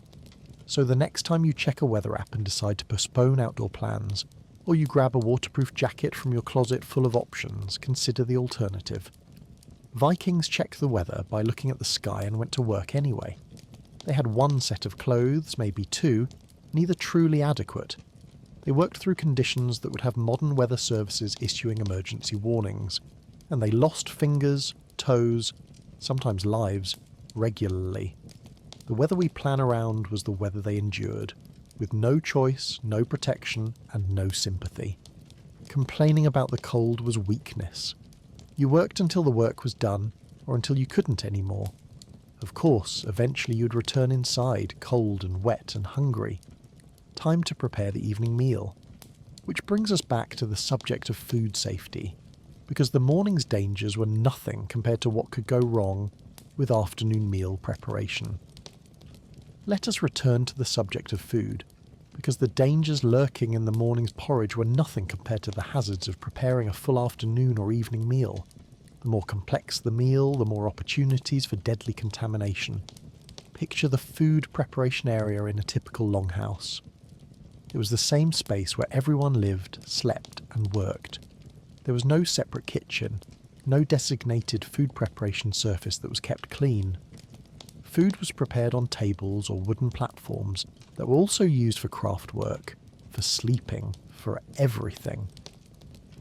The knife used to gut a fish in the morning might be used to slice bread in the afternoon, with perhaps a cursory wipe on a cloth between uses. The concept of cross-contamination wouldn't be understood for centuries. Raw meat was a particular hazard. When an animal was slaughtered, the butchering happened in close proximity to living spaces. Blood, offal, and tissue that would harbour bacteria were handled with bare hands. Hands that had just disposed of human waste, or worked with soil, or touched infected wounds. These same hands then prepared food for the household. Washing between tasks was minimal at best. The bacteria that caused typhoid, salmonella, E. coli, and dozens of other illnesses spread easily from contaminated hands to food. What made this truly brutal was cooking practice. The central hearth provided heat, but temperature control was essentially impossible. Food might be charred on the outside while still raw in the middle, perfect for killing surface bacteria while leaving the interior contaminated. Or food might be undercooked throughout. There were no thermometers, no understanding that certain temperatures killed pathogens. You cooked until it looked done, and hoped. Storage created cascading problems. In summer, meat could spoil in hours without refrigeration. The signs of spoilage, smell, colour, change, sliminess, were your only guides. But the dangerous bacteria don't always create obvious spoilage signs. Salmonella can thrive in food that looks and smells normal. Botulism produces toxins without obvious decay. So you'd eat what seemed fine and potentially be violently ill by midnight, or dead by morning. Flies were constant companions in food preparation, especially in summer. They'd walk across animal waste, human waste, decomposing matter, then land on food being prepared. Each fly carried thousands of bacteria. Shooing them away was futile. They returned immediately. Food left out for even minutes would be covered in flies. You either accepted this, or you didn't eat. Most accepted it. There's an account of a feast recorded in a saga where approximately half the attendees became violently ill within hours of the meal. Several died over the following days. The saga attributes this to bad luck or cursed food, but the symptoms described, sudden onset of vomiting, diarrhea, fever, strongly suggest massive food poisoning, probably from contaminated meat. The feast was in summer, celebrating a wedding. The meat had been prepared hours before serving, sitting in summer heat. Every condition was perfect for bacterial growth. The survivors considered themselves fortunate. The dead were mourned as victims of fate. No one considered that the food preparation itself was the killer. The preservation methods Vikings used were attempts to prevent spoilage, but they were imperfect and sometimes dangerous. Salting and smoking meat worked if done correctly, but incorrect salt ratios or inadequate smoking meant bacterial survival. Fermentation preserved food through controlled bacterial growth, but contamination during the process could produce deadly toxins. The difference between preserved and poisoned was sometimes impossible to detect. It's worth considering that Vikings ate this way for their entire lives, and many survived to adulthood. This suggests remarkably robust immune systems, developed through constant exposure to pathogens from infancy. The survivors were those whose bodies could handle the bacterial load. The dead were those who couldn't. Natural selection in action, playing out in every meal, with childhood mortality the price of adaptation. We complain about health department regulations, about food handling rules, about best buy dates. These prevent the food poisoning that was simply part of life for Vikings. Every meal was a gamble. Every feast risked an outbreak. And there was no understanding of why, no way to prevent it beyond crude observation of what seemed to cause illness. You ate, and you hoped, and sometimes you died. That was simply how eating worked. But at least adults understood the dangers. Children, however, were being trained in brutality itself, watching and participating in violence that would mark them psychologically for life. We think carefully about what we expose children to, shielding them from violence, carefully controlling their media consumption. worrying about psychological trauma from even witnessing conflict. Vikings took the opposite approach. They deliberately, systematically exposed children to violence, death, and brutality from the earliest ages, believing this exposure was essential education for the world they'd inhabit as adults. Consider what a typical Viking child witnessed by age 7. They'd seen animals slaughtered countless times, not hidden away in distant slaughterhouses, but right there in the settlement, often with the child helping to hold the animal or catch the blood. They'd seen their parents kill chickens, sheep, pigs, cattle, watching the thrashing, hearing the sounds, smelling the blood and released bowels. By age 4 or 5, they were expected to participate, learning to hold the knife, to cut the throat efficiently, to process the carcass without flinching. Squeamishness was trained out of them through repeated exposure. But animal slaughter was just the beginning. Executions were public events, and children attended. When a criminal was hanged, or a thrall was sacrificed, or a blood feud was satisfied through ritual killing, the entire community gathered to watch. Children stood in the crowd, sometimes held up on parents' shoulders for a better view, watching as a human being died violently. The kicking, the sounds, the release of bladder and bowels, the moment when struggling stopped. This was educational content in Viking culture. Death was part of life, and children needed to understand it viscerally, not abstractly. Perhaps most disturbing of all, children's games prepared them for violence directly. Boys practiced with real weapons from age 5 or 6, axes, spears, swords, if the family could afford them. These weren't toys, they were actual weapons, simply smaller and lighter versions. The training caused regular injuries. Boys hit each other, cut each other, occasionally killed each other, all in the name of preparation for adult warfare. A boy who couldn't handle pain, who cried too easily when hurt, was mocked and shamed. They learned to injure and be injured without excessive emotional response. Girls had different but equally traumatic education. They were present for childbirth from young ages, witnessing the screaming, the blood, the tearing, the occasional death of mother or baby or both. They learned that this was their future, that their bodies would be sites of pain and danger. They learned to process death emotionally by watching family members grieve, then move on. Excessive grief was discouraged. People died, especially children, and you couldn't stop living because of it. Sexual content was equally public. Privacy didn't exist in longhouses. Children heard and often saw their parents and other adults engaged in sexual activity. Jokes about sex were common in adult conversation, with children present. The sagas mention children present at feasts where sexual content was explicit in poetry and banter. This wasn't considered inappropriate. Sex was a natural part of life, and shielding children from it would leave them ignorant of matters they needed to understand for marriage and reproduction. There's a saga passage, briefly mentioned and easy to miss, describing a father teaching his 6-year-old son courage. The father had just executed a man for an insult, legally justified, but still a killing. He called his young son over and handed him the bloody sword, instructing him to strike the corpse to get used to the feeling. The boy hesitated, was scolded for cowardice, and ultimately complied. The saga presents this as good parenting, teaching the boy to overcome natural squeamishness so he'd be capable of violence when needed as an adult. It's hard not to feel a profound disconnect from this approach. We agonise over whether our children should see PG-13 movies, whether video game violence is harmful, whether witnessing parental conflict causes psychological damage.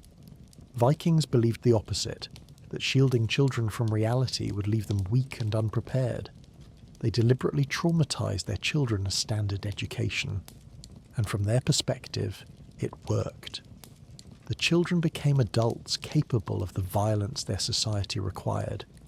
The psychological cost, what we'd now recognise as childhood trauma, desensitisation, difficulty with emotional regulation, wasn't even conceptualised as a problem.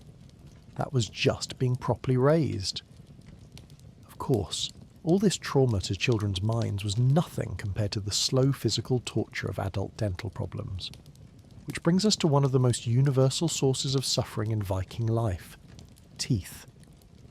Let us turn now to a subject that might seem minor compared to violence and disease, but which caused more daily suffering than almost any other aspect of Viking life: dental problems.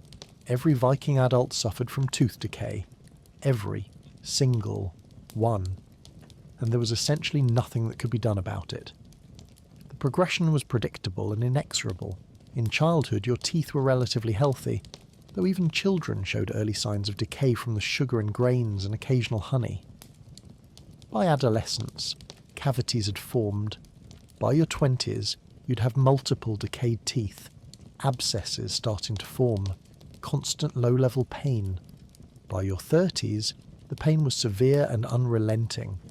By your 40s, if you lived that long, many of your teeth were simply gone, fallen out from decay, broken off, or deliberately smashed out in desperate attempts to stop the agony. The causes were multiple and unavoidable. First, the grinding stones used to make flour added grit to every bite of bread.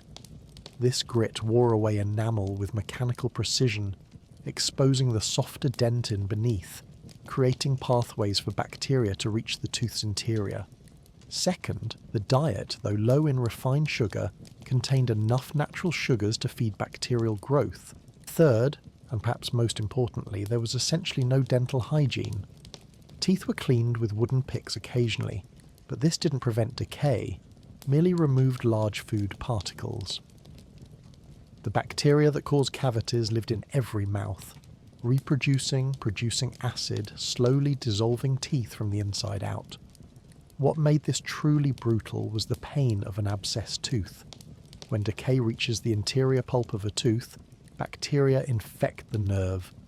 The result is pain so severe it's described in historical accounts as worse than childbirth, worse than combat wounds, worse than any other non-fatal condition. The pain radiates through your jaw, into your ear, up into your head. It's constant, throbbing, impossible to ignore. Eating becomes agony. Even breathing cold air sends spikes of pain through the affected tooth, and it doesn't stop. Days become weeks. The pain sometimes diminishes briefly, giving false hope, then returns worse than before. As the infection progresses, an abscess forms, a pocket of pus at the tooth's root. Your face swells grotesquely on the affected side. The swelling can become so severe it closes your eye, distorts your features, makes eating nearly impossible. The pressure builds inside the bone, causing pain that some victims described as feeling like your jaw was being crushed in a vice. Eventually, the abscess may burst, releasing foul-tasting pus into your mouth, providing temporary relief before the cycle begins again. The most terrifying possibility was when the infection spread beyond the tooth. Dental infections could progress into the jawbone, causing osteomyelitis, bone infection. The jawbone itself would begin to rot and die, visible in skeletal remains as large holes eaten through the bone. Or the infection could spread to the brain, causing meningitis and death. There are skeletal remains showing massive jaw infections that had eaten through the bone, creating visible holes you could put your finger through. The person had lived with this, the infection slowly consuming their jaw for months or years before death. The treatments available were as horrifying as the condition. The most common was trying to crack the tooth out using a chisel and hammer. Someone would hold your head still while another person placed a chisel against the tooth and struck it with a hammer, attempting to break the tooth off at the root. This often shattered the tooth into multiple pieces, leaving fragments embedded in the jaw, or it broke the jawbone itself. The pain was indescribable. Imagine the agony of an abscessed tooth, then add the trauma of repeated hammer blows to your face. Many chose to live with the abscess rather than undergo the cure. Some attempted to kill the nerve using hot iron, cauterization applied directly to the tooth. The smell of burning tooth enamel, the sound of sizzling, the pain of red-hot metal against exposed nerve endings, Witnesses described victims passing out from the shock, and it rarely worked. The nerve was too deep, too protected. You endured the torture and still had the toothache. Archaeological evidence provides visceral confirmation. One skeleton from a Viking Age grave shows massive dental decay, with abscesses on multiple teeth. The jawbone shows holes from infection. But most telling, the skull shows evidence of trepanation, a hole drilled into the skull, possibly an attempt to relieve the pressure and pain from a dental infection that had spread. The person had been so desperate for relief from tooth pain that they'd undergone brain surgery with Stone Age technology. The trepanation hole shows some healing, meaning they survived the procedure. But the dental infections show no signs of healing. They probably lived for months or years after the skull drilling, still suffering from the original tooth problems that had driven them to such desperation. So the next time you have a toothache and schedule a dentist appointment, perhaps receive a local anaesthetic and have the problem resolved in an hour.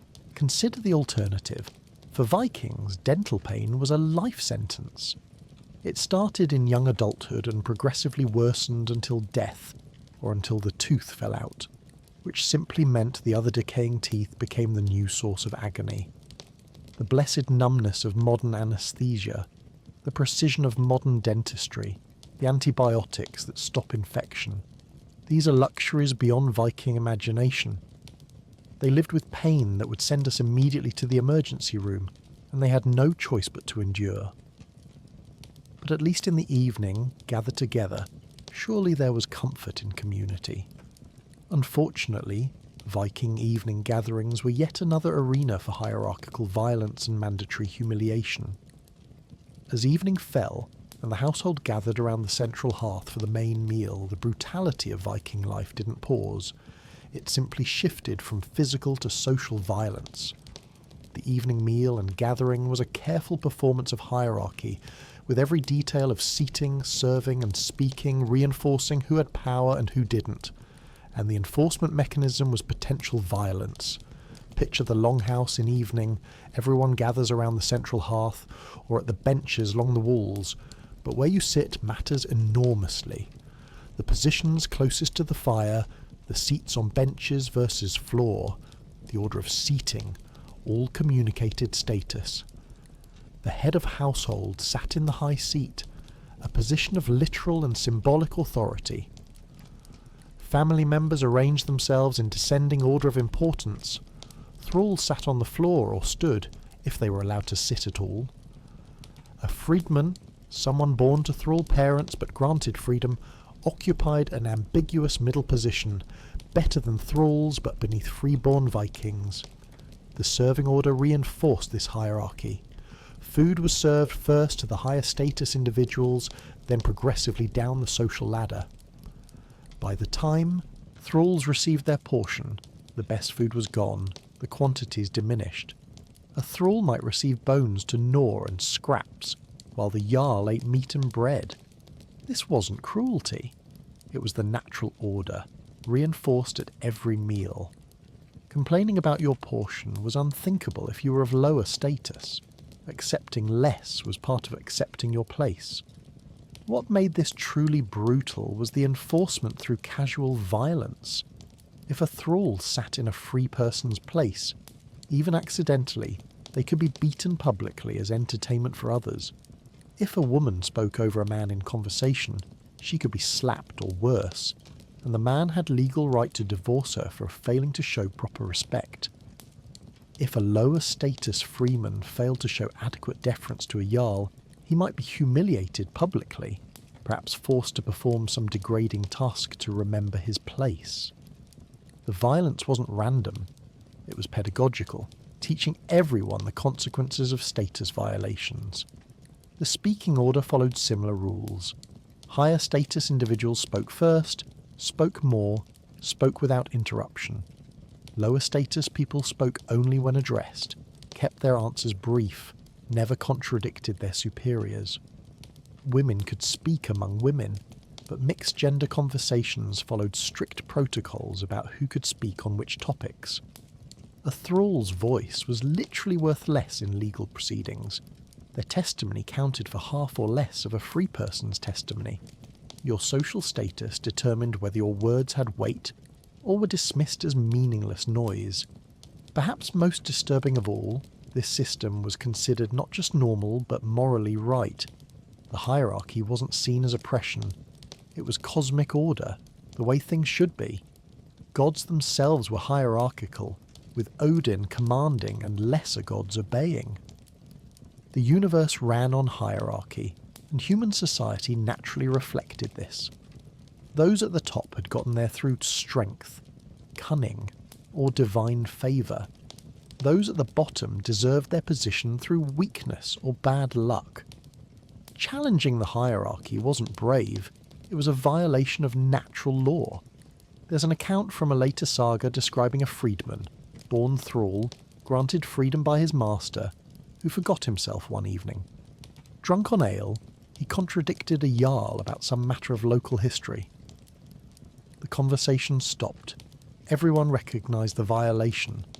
The jarl, rather than simply correcting him, stood and struck the freedman across the face, knocking him to the ground. Then, in front of everyone, demanded the freedman lick his boots as apology. The freedman complied, crawling and licking the jarl's boots while others laughed. He then slunk away, humiliated. The next day, his body was found in the woods. He'd hanged himself. The saga mentions this as a tragic example of someone forgetting his place, not as an injustice. The message was clear: know your station, stay in it, or face destruction. Evening gatherings should have been times of warmth and community, family bonds strengthening around the hearth. Instead, they were performances of dominance and submission, constant reminders of who could be hurt and who could hurt others. The community was built on accepted violence, on agreed-upon humiliation, on the understanding that some people mattered and others didn't. We think workplace hierarchies and social status competitions are brutal.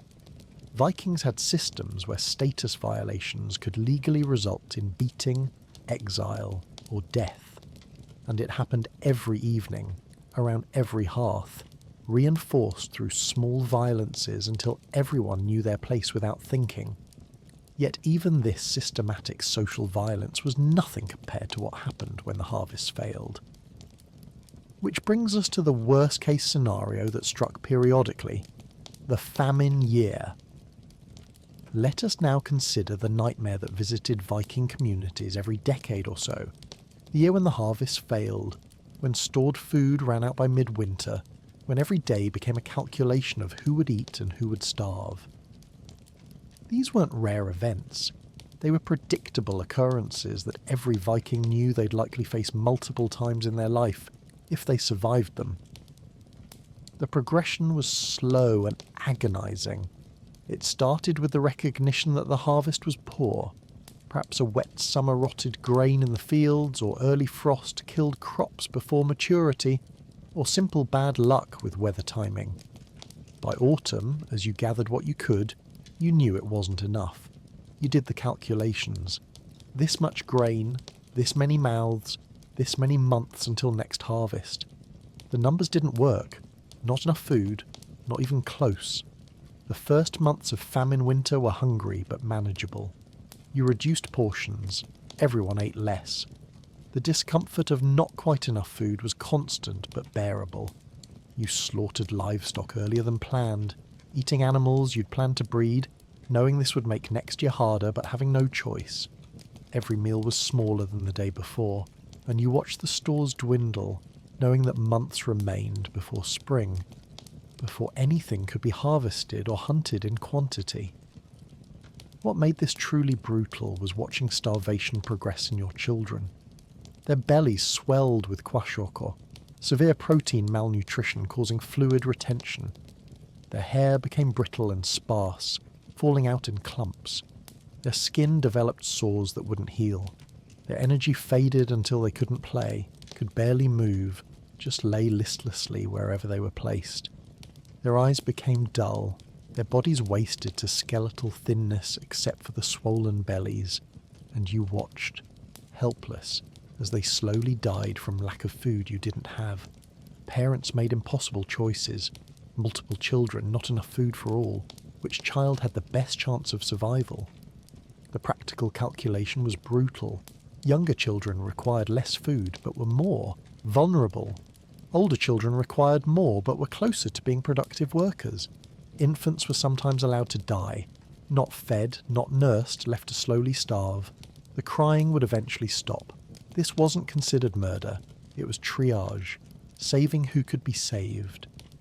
The elderly made their own calculations. Some walked away from settlements in winter, disappearing into the snow, dying of exposure so their food portion could go to grandchildren. This was considered honourable, sacrificing yourself so children might survive. The sagas treat this as noble. The reality was desperate old people, still hungry, trudging into winter wilderness to freeze to death alone because there wasn't enough food for everyone and they were the least valuable members of the family unit. There are hints in saga literature and archaeological evidence of the absolute worst outcome: cannibalism. The evidence is indirect and controversial. Historians debate whether it actually occurred or was just horror stories told about particularly bad winters. But there are references to forbidden meat, to families found dead with butchered remains suggesting they'd consumed human flesh. One saga makes an oblique reference to a settlement that committed the unspeakable act during a famine winter and afterward was shunned by neighbours. The specifics are never stated clearly, but the implication is obvious. Archaeological evidence from one gravesite is particularly haunting. It's a mass burial, clearly from a single event, containing a family group, parents, multiple children of different ages, a grandparent.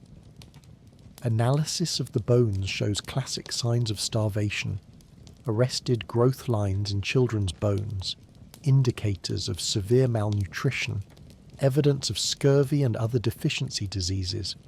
The position of the bodies suggests they were buried together after dying over the course of days or weeks, probably too weak to dig individual graves. The youngest child showed the most severe malnutrition. Possibly the parents had tried to save the older, more viable children by reducing what the baby received. It didn't work. Everyone died anyway. So the next time you casually skip a meal for a diet, or throw away leftovers you don't want, or open a refrigerator and complain there's nothing to eat, consider the reality Vikings face periodically: actual starvation, watching your children's bodies consume themselves, making choices about which family members would eat and which would die, the abundance we live with, the certainty that food is always available, the luxury of choice about what to eat, is so far removed from their reality that we can barely conceptualize what famine truly meant. But at least during famine, everyone suffered together, visible in the light of day. As evening truly fell, however, a different kind of darkness descended. Literal darkness that brought its own terrors. As the sun set, true darkness came. Not the semi-darkness of our modern world with streetlights and screens and ambient glow. Not the darkness of a bedroom where your eyes adjust and you can still see shapes. Absolute, total darkness. The kind that makes you genuinely uncertain whether your eyes are open or closed. This was Viking nightfall, and it transformed every aspect of life. The only light sources were fire-based. The central hearth, animal fat candles if you were wealthy enough, oil lamps fueled by fish oil or animal fat if you were truly prosperous. These provided minimal illumination. A candle cast a sphere of wavering light, perhaps 6 feet in radius, beyond which the darkness was absolute.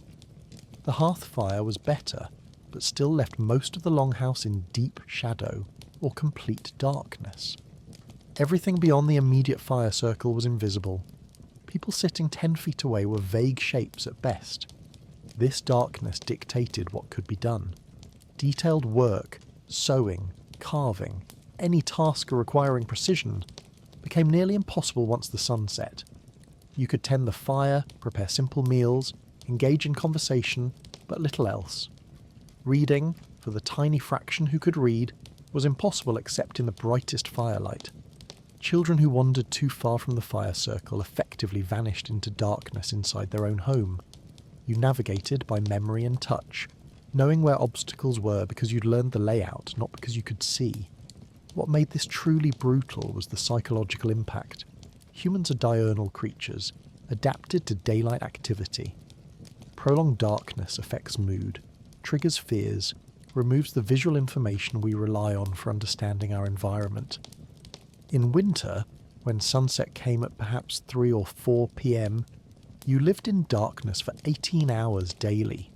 The vitamin D deficiency alone caused depression, bone problems, immune system suppression. But beyond the physiological effects was the simple crushing weight of endless darkness. You woke in darkness, worked in twilight at best, and returned to absolute darkness by mid-afternoon. Going outside at night was genuinely dangerous. No streetlights, no flashlights, no moon on cloudy nights, nothing. The ground beneath your feet was invisible. Obstacles appeared without warning. Water sources, cliffs, even simple holes in the ground became deadly traps. People who went outside to relieve themselves at night sometimes simply didn't return. In the morning, they'd be found having fallen into a ditch, or having wandered disoriented into the cold and died of exposure, or having walked off a low cliff that was invisible in the darkness. Fire was life, but fire was also death. The central hearth burning continuously was essential. Without it, you froze. But unattended fire meant disaster. A spark landing on clothing hanging near the fire. A child rolling too close to the fire in sleep. A gust of wind blowing embers onto straw bedding. The longhouse could go from safe to completely engulfed in flames in minutes, with people trapped in smoke-filled darkness, unable to see the exit, panicking and dying within sight of escape they couldn't find. There's an account of a child, perhaps 4 years old, who went outside to urinate one evening. The privy area was perhaps 50 yards from the longhouse, a distance easily navigated in daylight. But in darkness, on a cloudy night, orientation was impossible. The child wandered, became confused, couldn't find the way back. The family realised the child was missing after perhaps 10 minutes, called out, searched with torches. They found the child the next morning frozen to death approximately 70 feet from the longhouse, having wandered in circles in the darkness until succumbing to cold. The child had probably been within hearing distance of the family calling, but unable to orient toward the sound in complete darkness. It's hard not to feel profound gratitude for electric light. The switch you flip without thinking gives you more power over darkness than Viking jarls possessed. You can work, read, navigate safely at any hour. Children don't die from getting lost in darkness 50 feet from home. You don't spend 18 hours daily in absolute darkness each winter. Light pollution has become a problem because we produce so much light we can't see the stars. A problem Vikings would consider incomprehensible luxury. They lived with darkness as an inescapable fact of life, limiting, dangerous, psychologically oppressive, and entirely beyond their control. The flick of a switch represents more environmental mastery than they achieved in their entire civilization. We've touched on the fact that Vikings drank ale and mead daily, but let us now consider the deeper implications of a society where alcohol consumption wasn't recreation. It was mandatory for survival, and what that necessity did to them psychologically, socially and physically over generations. Remember the water problem we discussed earlier? Contaminated sources, waterborne diseases, the constant threat of dysentery and worse. The solution Vikings developed was fermentation. Ale, made from fermented barley or other grains, was safer than water, because the brewing process and alcohol content killed many pathogens. Mead, made from fermented honey, was similar. These weren't luxuries or treats. They were the primary beverages for everyone, from small children to the elderly, consumed at every meal and throughout the day. This meant that every Viking lived in a constant state of mild to moderate intoxication from childhood onward. Children drank weak ale. lower alcohol content than adult versions, but still alcoholic. By adolescence, they graduated to full-strength beverages. Adults drank throughout the day as they worked. Evening gatherings involved stronger drinks in larger quantities. The baseline state of consciousness was slightly impaired, judgment slightly affected, inhibitions slightly reduced. Always. What made this truly brutal was the cycle this created. Alcohol impairs judgment and increases aggression. A society already prone to honour-based violence became more violent when everyone was perpetually drinking. The fights we discussed earlier, disputes that escalated to killing, were often fueled by alcohol. Men made decisions while drunk that they might not have made sober, but those decisions were binding. Insults spoken while intoxicated still demanded satisfaction. Deaths caused by drunk violence still triggered blood feuds. The alcohol that kept them alive was also making them more likely to kill each other. The physical toll was predictable. Chronic alcohol consumption causes liver damage, brain damage, increased cancer risk, malnutrition even when food is adequate. But these weren't understood. A man whose liver was failing would simply be considered ill, weak, or cursed. A woman whose brain showed the effects of decades of daily drinking would be considered addled or touched by spirits. The connection between the beverage that sustained life and the organ damage that ended it couldn't be made. Perhaps most disturbing of all, there was no concept of alcoholism as a condition. How could there be when everyone drank all the time out of necessity? A person who drank excessively by Viking standards, enough to be obviously drunk most of the time, unable to work effectively, might be considered weak-willed or lazy. But the modern understanding that alcohol dependency is a medical condition requiring treatment didn't exist. You either handled your drinking or you didn't. Those who didn't handle it well died sooner, their families suffered, and everyone moved on. The psychological dependence was universal and unrecognised. Vikings were physically dependent on alcohol from childhood, experiencing withdrawal symptoms if deprived of it, though they'd interpret these symptoms as illness rather than withdrawal. The anxiety, the tremors, the nausea that came from sudden alcohol cessation were just considered normal illness. They self-medicated by drinking more, never understanding the cycle they were trapped in. There's a saga account, brief and easy to overlook, of a man named Thorstein who went on a trading voyage that lasted weeks longer than expected. The saga mentions that he became strangely ill during the voyage, shaking and weak and unable to eat. Modern readers might recognise these as withdrawal symptoms. He was away from his usual alcohol supply for too long. The saga attributes his illness to bad luck, or perhaps subtle poisoning by enemies. The simpler explanation is that he was an alcoholic experiencing withdrawal, a condition that wouldn't be understood for centuries. So the next time you choose what to drink without thinking, consider that Vikings had no choice. Water could kill you quickly through disease. Alcohol killed you slowly through organ damage and made you more violent in the meantime. But the choice wasn't difficult. Quick death from dysentery or slow death from liver, failure. Everyone chose the slow death, and everyone paid the price in bodies damaged from childhood, in judgment impaired from necessity, in violence enabled by mandatory intoxication. Their drinking culture wasn't party culture. It was survival strategy with devastating costs that no one understood well enough to even recognise. Of course, the alcohol helped numb another kind of pain, the psychological damage that came from living in constant trauma with no framework for understanding or processing it. Let us turn now to perhaps the most tragic aspect of Viking life, the universal psychological damage inflicted by their world, and the complete absence of any framework for understanding, acknowledging, or treating it. Every Viking was traumatised, every single one, and they had no concept that trauma was even a thing. Consider what a typical Viking experienced by adulthood. They'd witnessed dozens or hundreds of animal deaths, multiple human deaths, likely including family members, siblings, parents, children. They'd seen violence regularly, perhaps participated in it. If male, they might have killed in battle or duel. If female, They'd survived multiple pregnancies with all their attendant risks. Everyone had experienced chronic pain from injuries, infections, or dental problems. Everyone had lost loved ones to violence, disease, or childbirth.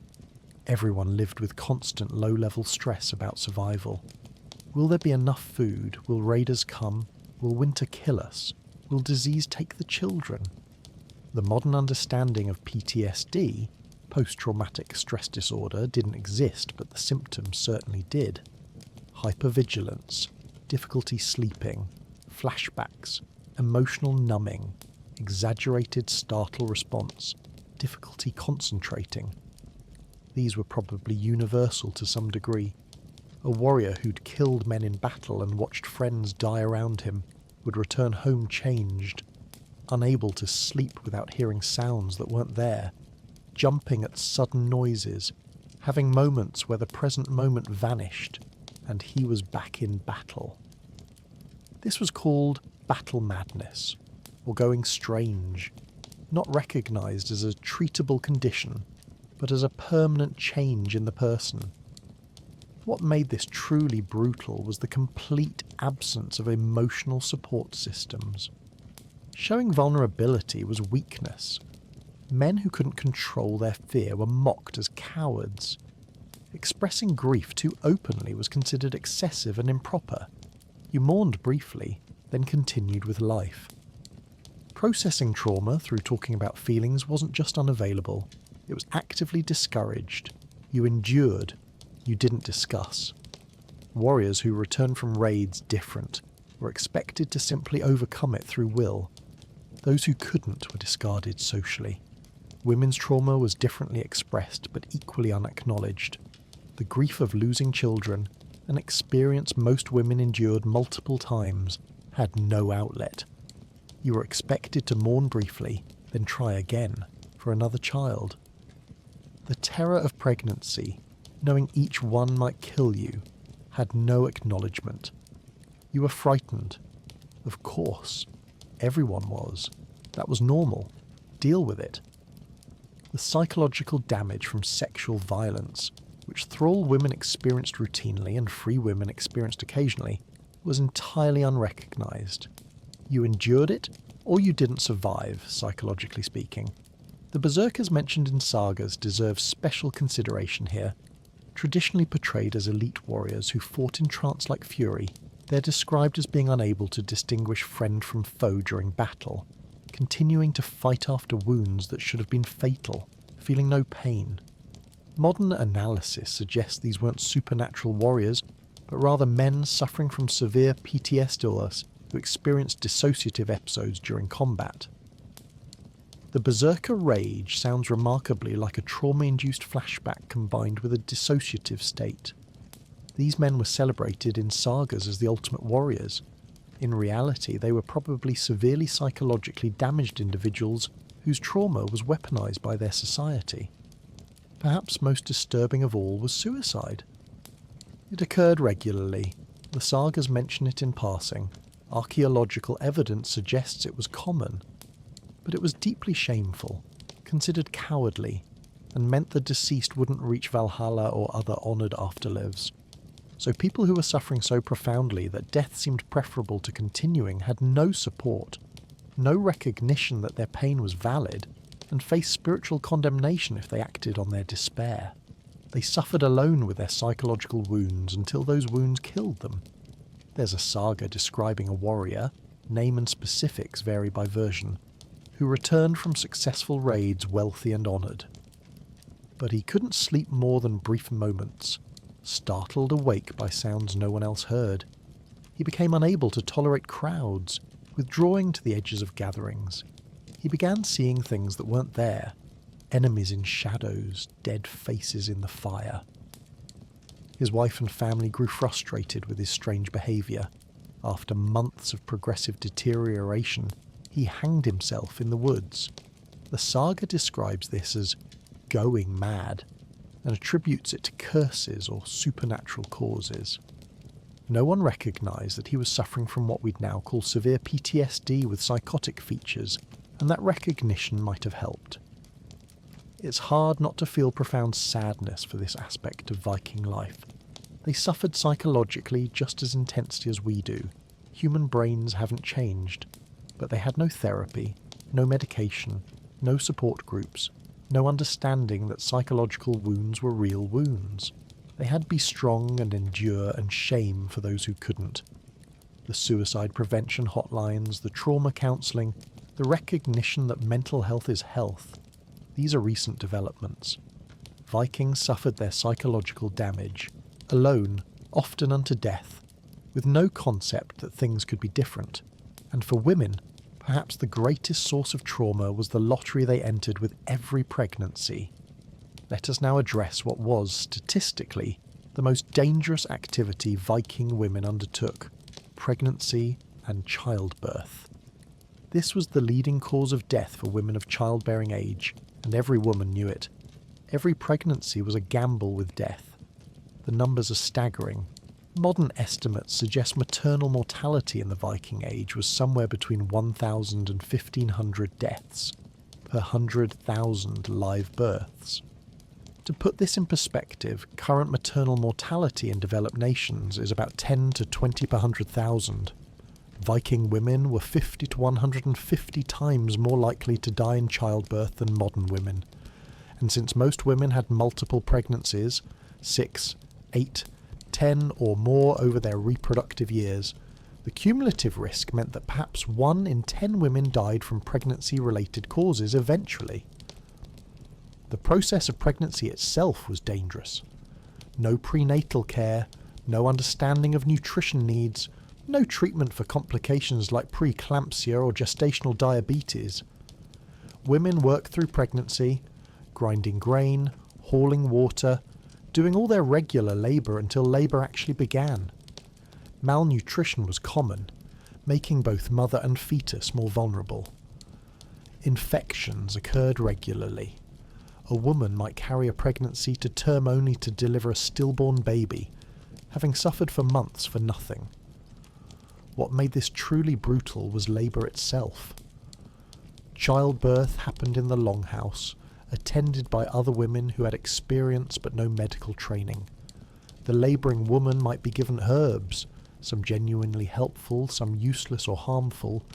She laboured for hours or days, in pain we can barely imagine, with no effective pain relief available.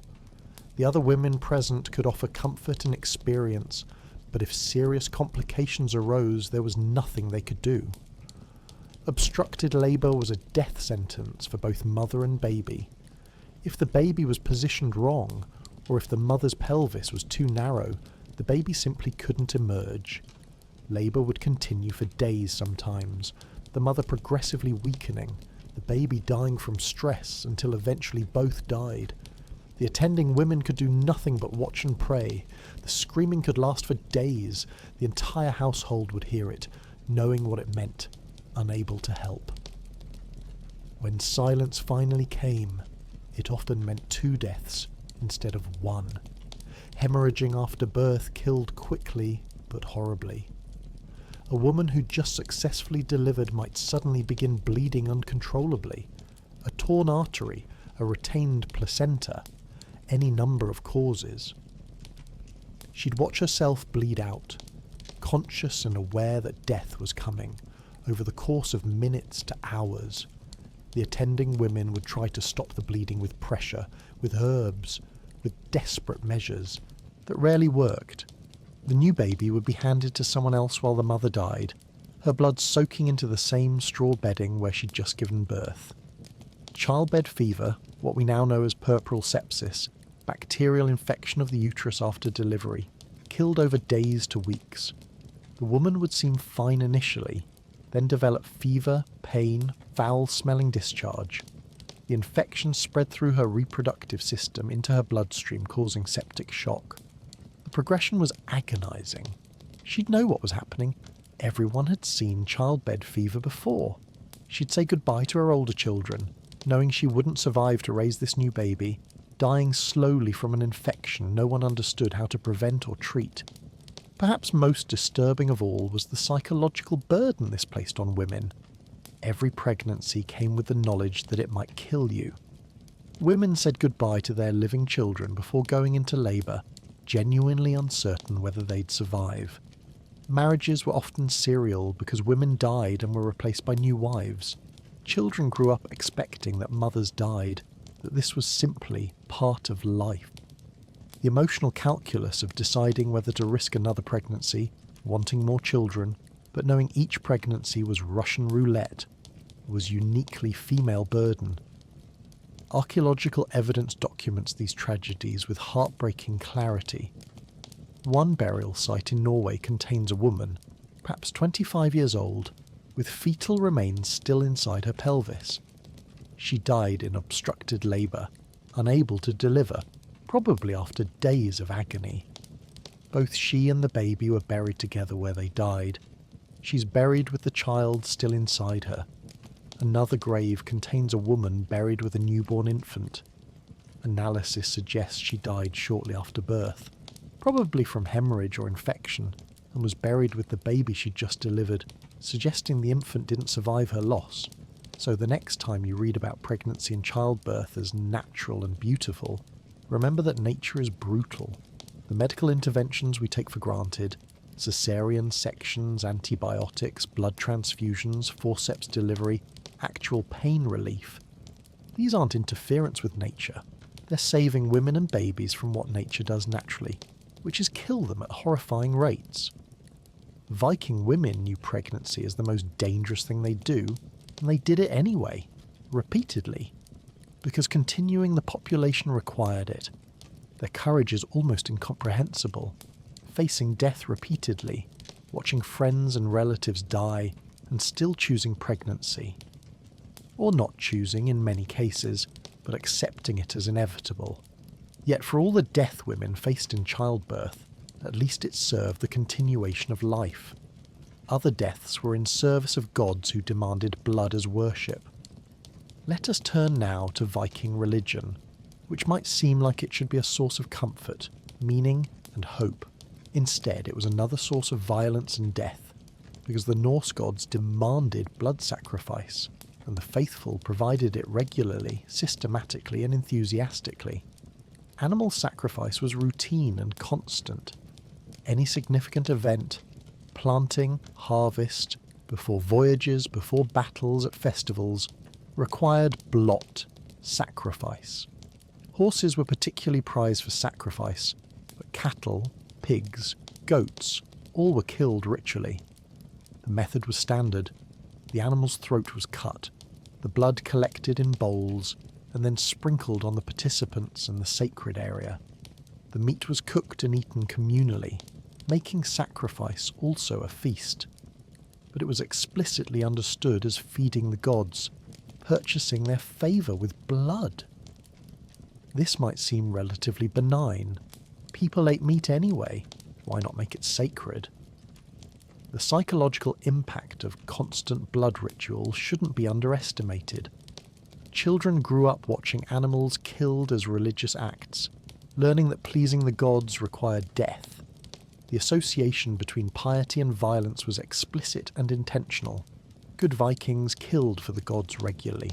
What made this truly brutal was human sacrifice. Yes, it happened. The evidence is archaeological and textual, and while some scholars debate frequency, the practice itself is well documented. Humans were sacrificed for major events, important funerals, particularly serious crises, major festivals. The methods varied: hanging for Odin, drowning in bogs, throat cutting, or multiple methods combined in particularly important sacrifices.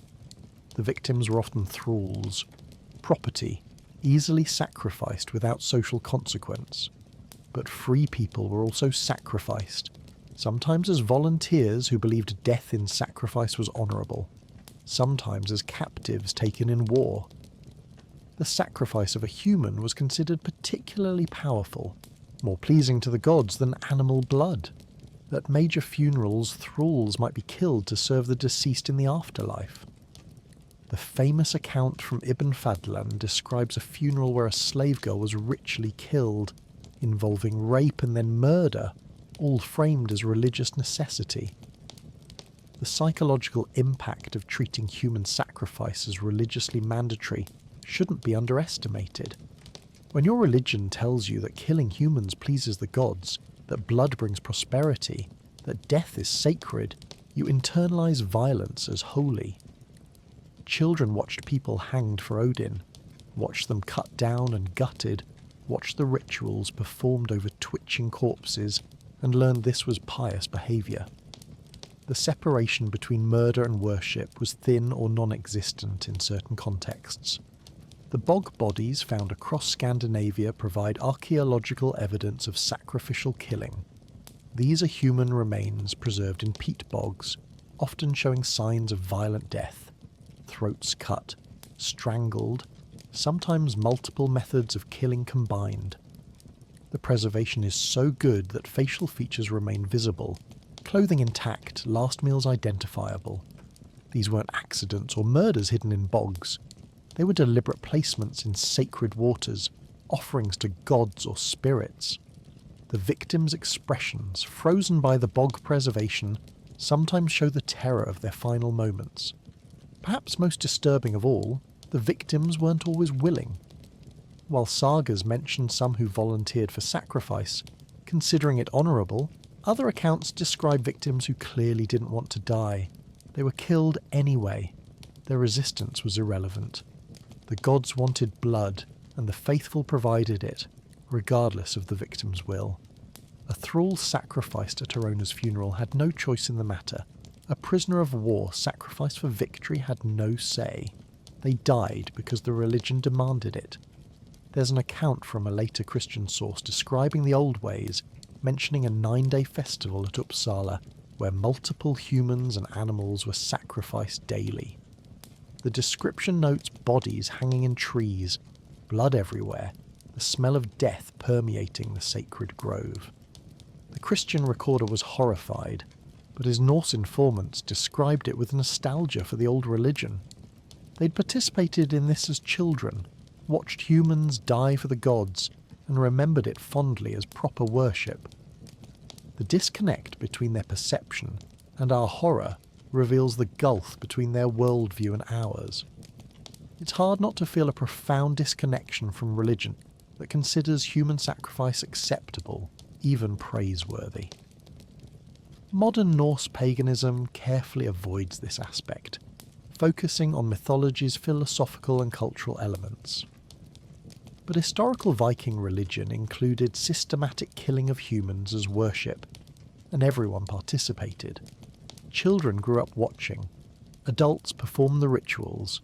The community celebrated when the sacrifice was successful. Blood and death were woven into religious life, considered not barbaric but necessary, not evil but holy.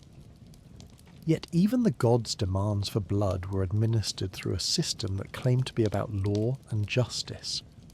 Which brings us to the final aspect of Viking life worth examining, their legal system, which was essentially formalised revenge. We arrive now at the final element of Viking society worth examining before we conclude, their legal system, which promised order and justice but delivered mostly violence with a procedural veneer. The thing assemblies, the law codes, the rituals of justice, all existed not to prevent violence but to regulate it, to make revenge systematic rather than chaotic. The thing, the assembly where legal matters were decided, met at regular intervals, usually outdoors at designated locations. Free men attended. Women and thralls generally could not or could only speak through a male representative. Cases were brought, witnesses testified, arguments made. This sounds civilized until you examine what happened next. For serious cases, if the assembly couldn't reach consensus or if one party refused the decision, trial by combat was standard. The legal dispute became a physical fight.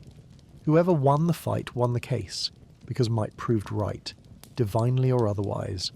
Holmgang, the formalised duel, was combat on a small island or designated area, with rules about weapons and shields, fighting to first blood or to death depending on the severity of the dispute. Refusing Holmgang marked you as coward, socially destroyed, but accepting meant potentially dying or being maimed over a legal dispute. The justice system essentially mandated violence to resolve conflicts. If you were wealthy, you might hire a champion to fight for you, turning justice into whoever could afford the best fighter. What made this truly brutal was outlawry as punishment. For serious crimes or severe dishonour, the thing could declare someone utlaga, outlaw. This meant you were outside the law's protection. Anyone could kill you without consequence. Your property was forfeit. You had to flee or die. It was essentially a death sentence carried out by making you prey for anyone who wanted to hunt you. Some outlaws survived for years, hiding in wilderness, but most died quickly. The law turned private citizens into executioners, crowdsourcing murder. Compensation payments, wergild, sound like a peaceful alternative until you examine the system. If you killed someone, you owed their family a payment based on the victim's social status. Rich victims cost more. Thralls cost almost nothing. If you couldn't pay, you became a thrall yourself, or your family did, perpetuating slavery through the legal system. If the family refused compensation and demanded blood revenge instead, that was their legal right. The justice system thus allowed families to choose between payment and murder, and choosing murder was considered honourable if the insult was serious enough. Blood feuds were legal and systematic. If someone killed your family member, you had the right and obligation to seek revenge. This right passed to children, grandchildren, extending feuds across generations. The law recognised and regulated this, setting compensation amounts, defining proper revenge, but never saying, "Revenge is wrong, stop killing each other." The system accepted violence as inevitable, and tried to make it orderly rather than preventing it. Perhaps most disturbing of all, the system explicitly valued lives differently. A jarl's life was worth more than a farmer's, a freeman's worth more than a freed thrall's. A thrall's life had minimal value. The legal system formalised inequality, making it explicit that some people mattered and others didn't. Killing a thrall might cost you a small payment or nothing. Killing a jarl might cost you your life or outlawry. Justice wasn't blind. It saw social status clearly and adjusted accordingly. The saga of Grettir the Strong illustrates the system perfectly. Grettir killed a man accidentally or in self-defence. The details vary by version. The thing declared him outlaw. He spent years fleeing, unable to settle anywhere, hunted by anyone who wanted the fame of killing him. He lived in caves, on remote islands, always moving, always vulnerable. Eventually someone succeeded in killing him by trickery and treachery. This saga presents this as tragic but inevitable. He was outlaw. Of course, someone killed him eventually. That was how the system worked. So the next time you complain about legal system flaws, and there are many legitimate complaints about modern justice, remember what Viking justice looked like. Disputes settled by combat, punishment by making you legal prey, blood feuds passing through generations, compensation based explicitly on social status, a system that didn't prevent violence but regulated it, channeled it, made it systematic. We have courts with problems. They had formalised revenge with procedures. The difference is vast, and so we've walked through a single day in Viking times together. From that first moment of waking in smoke and darkness and the press of strangers, through the contaminated water and poisoned food, the grinding labour and casual violence, the parasites and infections and dental agony, all the way to evening darkness and the prospect of doing it all again tomorrow. 25 aspects of ordinary life, each one potentially deadly, all of them unavoidable.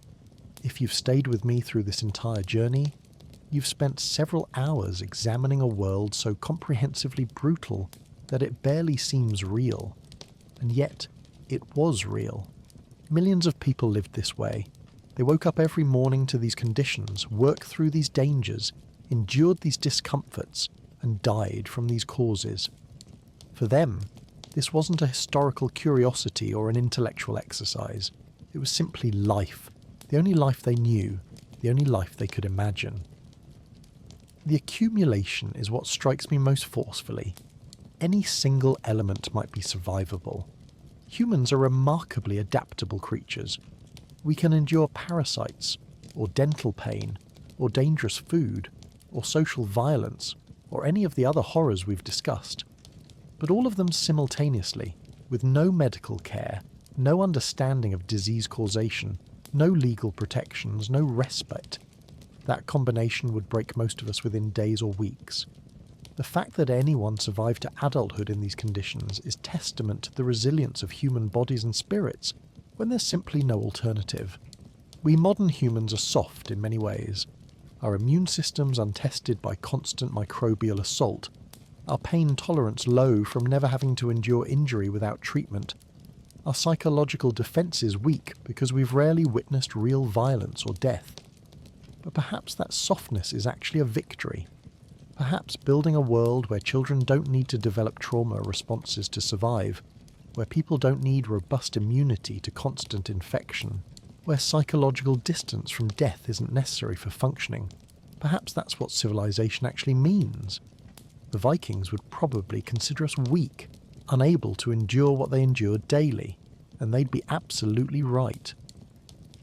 But we might counter that we've built a world where that endurance isn't necessary, where children survive childhood, where women survive childbirth, where dental problems don't mean years of agony, where legal disputes don't require bloodshed. We're weaker. We're also immeasurably more humane. Both things can be true simultaneously, but I realise I'm beginning to draw conclusions, and there's more to consider before we truly finish. Because the question isn't just, what was Viking life like? But also, what does understanding it tell us about our own lives today? The distance between Viking life and ours is so vast that it's tempting to treat it as completely irrelevant to modern existence. They lived 1,000 years ago with Iron Age technology in a brutal climate. What could their daily struggles possibly tell us about our smartphone-enabled, climate-controlled, medically advanced world? And yet certain patterns persist. The hierarchy enforcement we discussed, the evening status rituals where people were humiliated for stepping outside their designated place, that hasn't disappeared, just become more subtle. We still have social hierarchies.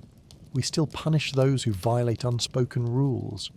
We've just moved from physical violence to social exclusion, economic pressure, reputational destruction. The mechanisms changed. The human impulse to establish and enforce hierarchy remained.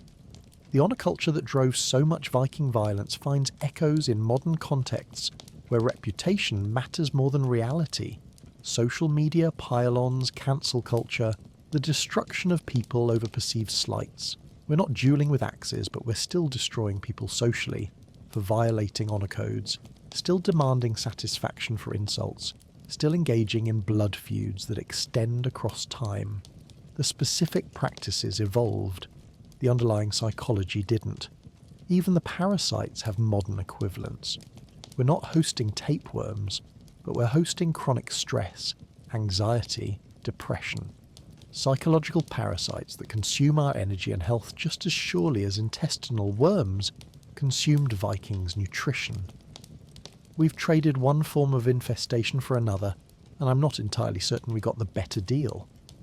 The dental suffering Vikings endured from grit in their flour, and no treatment options finds parallels in the suffering modern people endure from medical problems that could be treated but aren't because of cost, access, or systemic failures.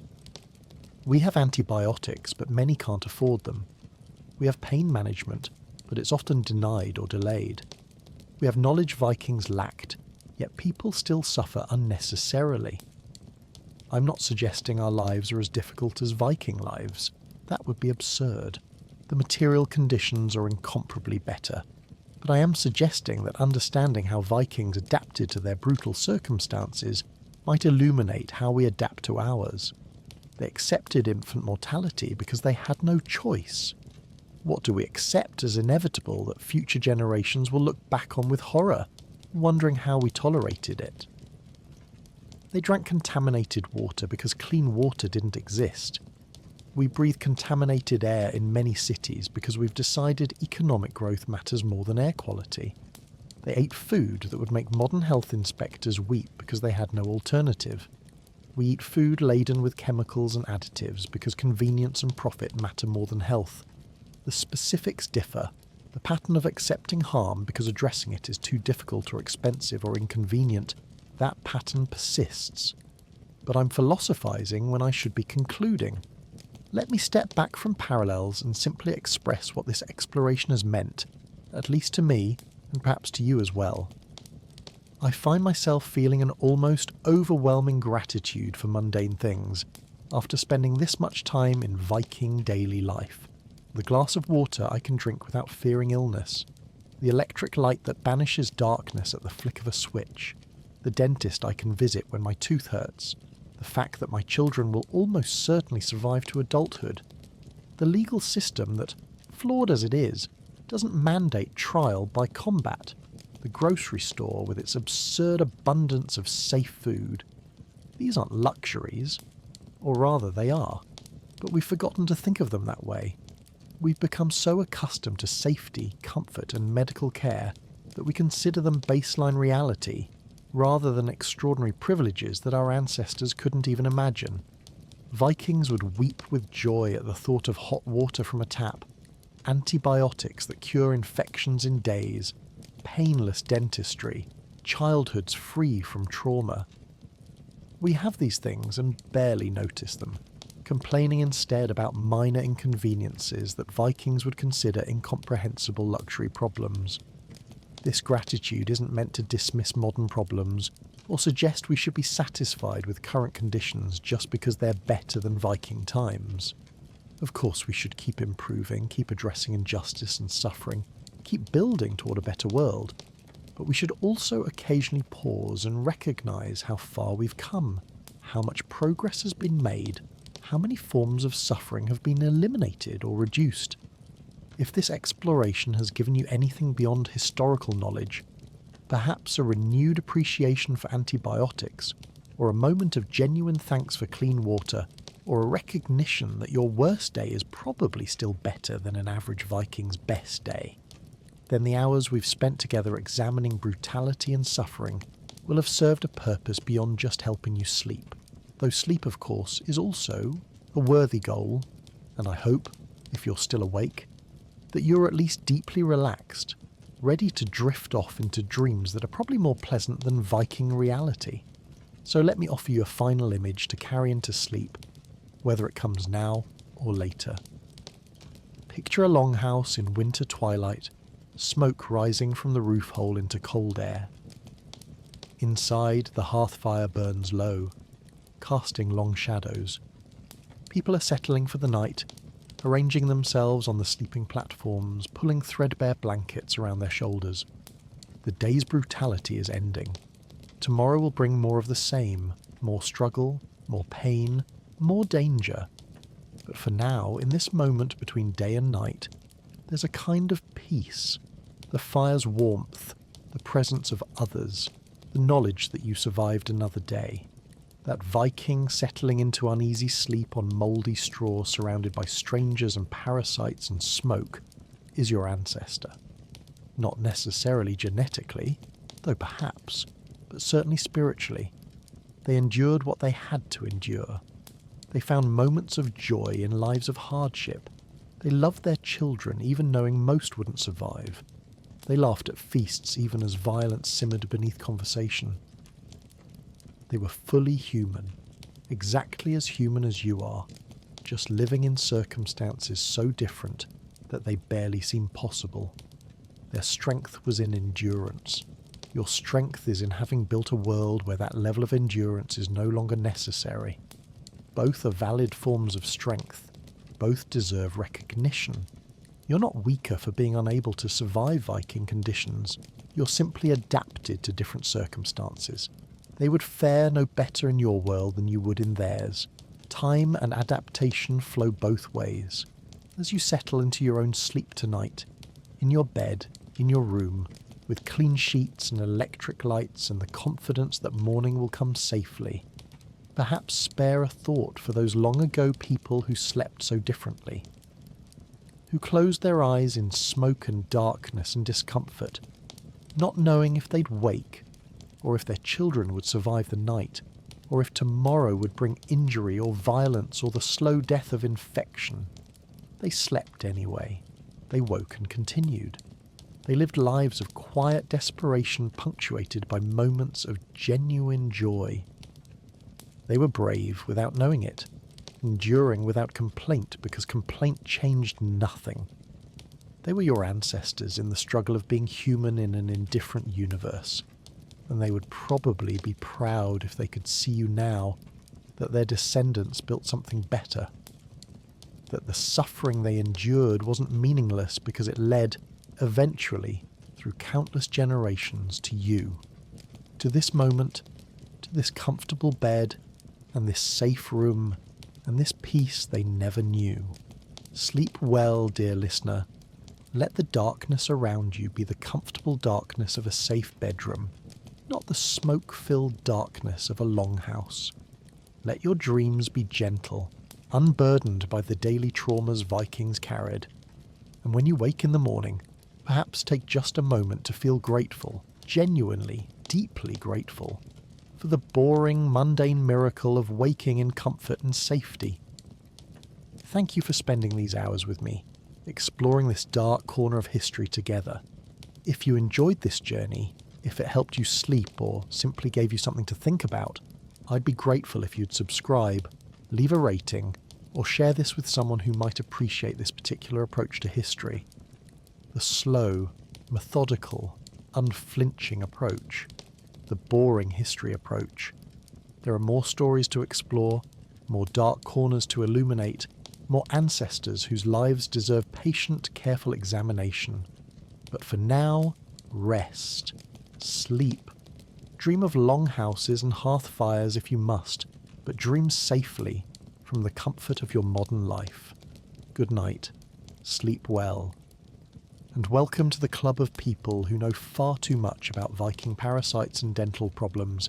It's a strange club, but I'm glad you're here. Sweet dreams, dear listener. Until next time.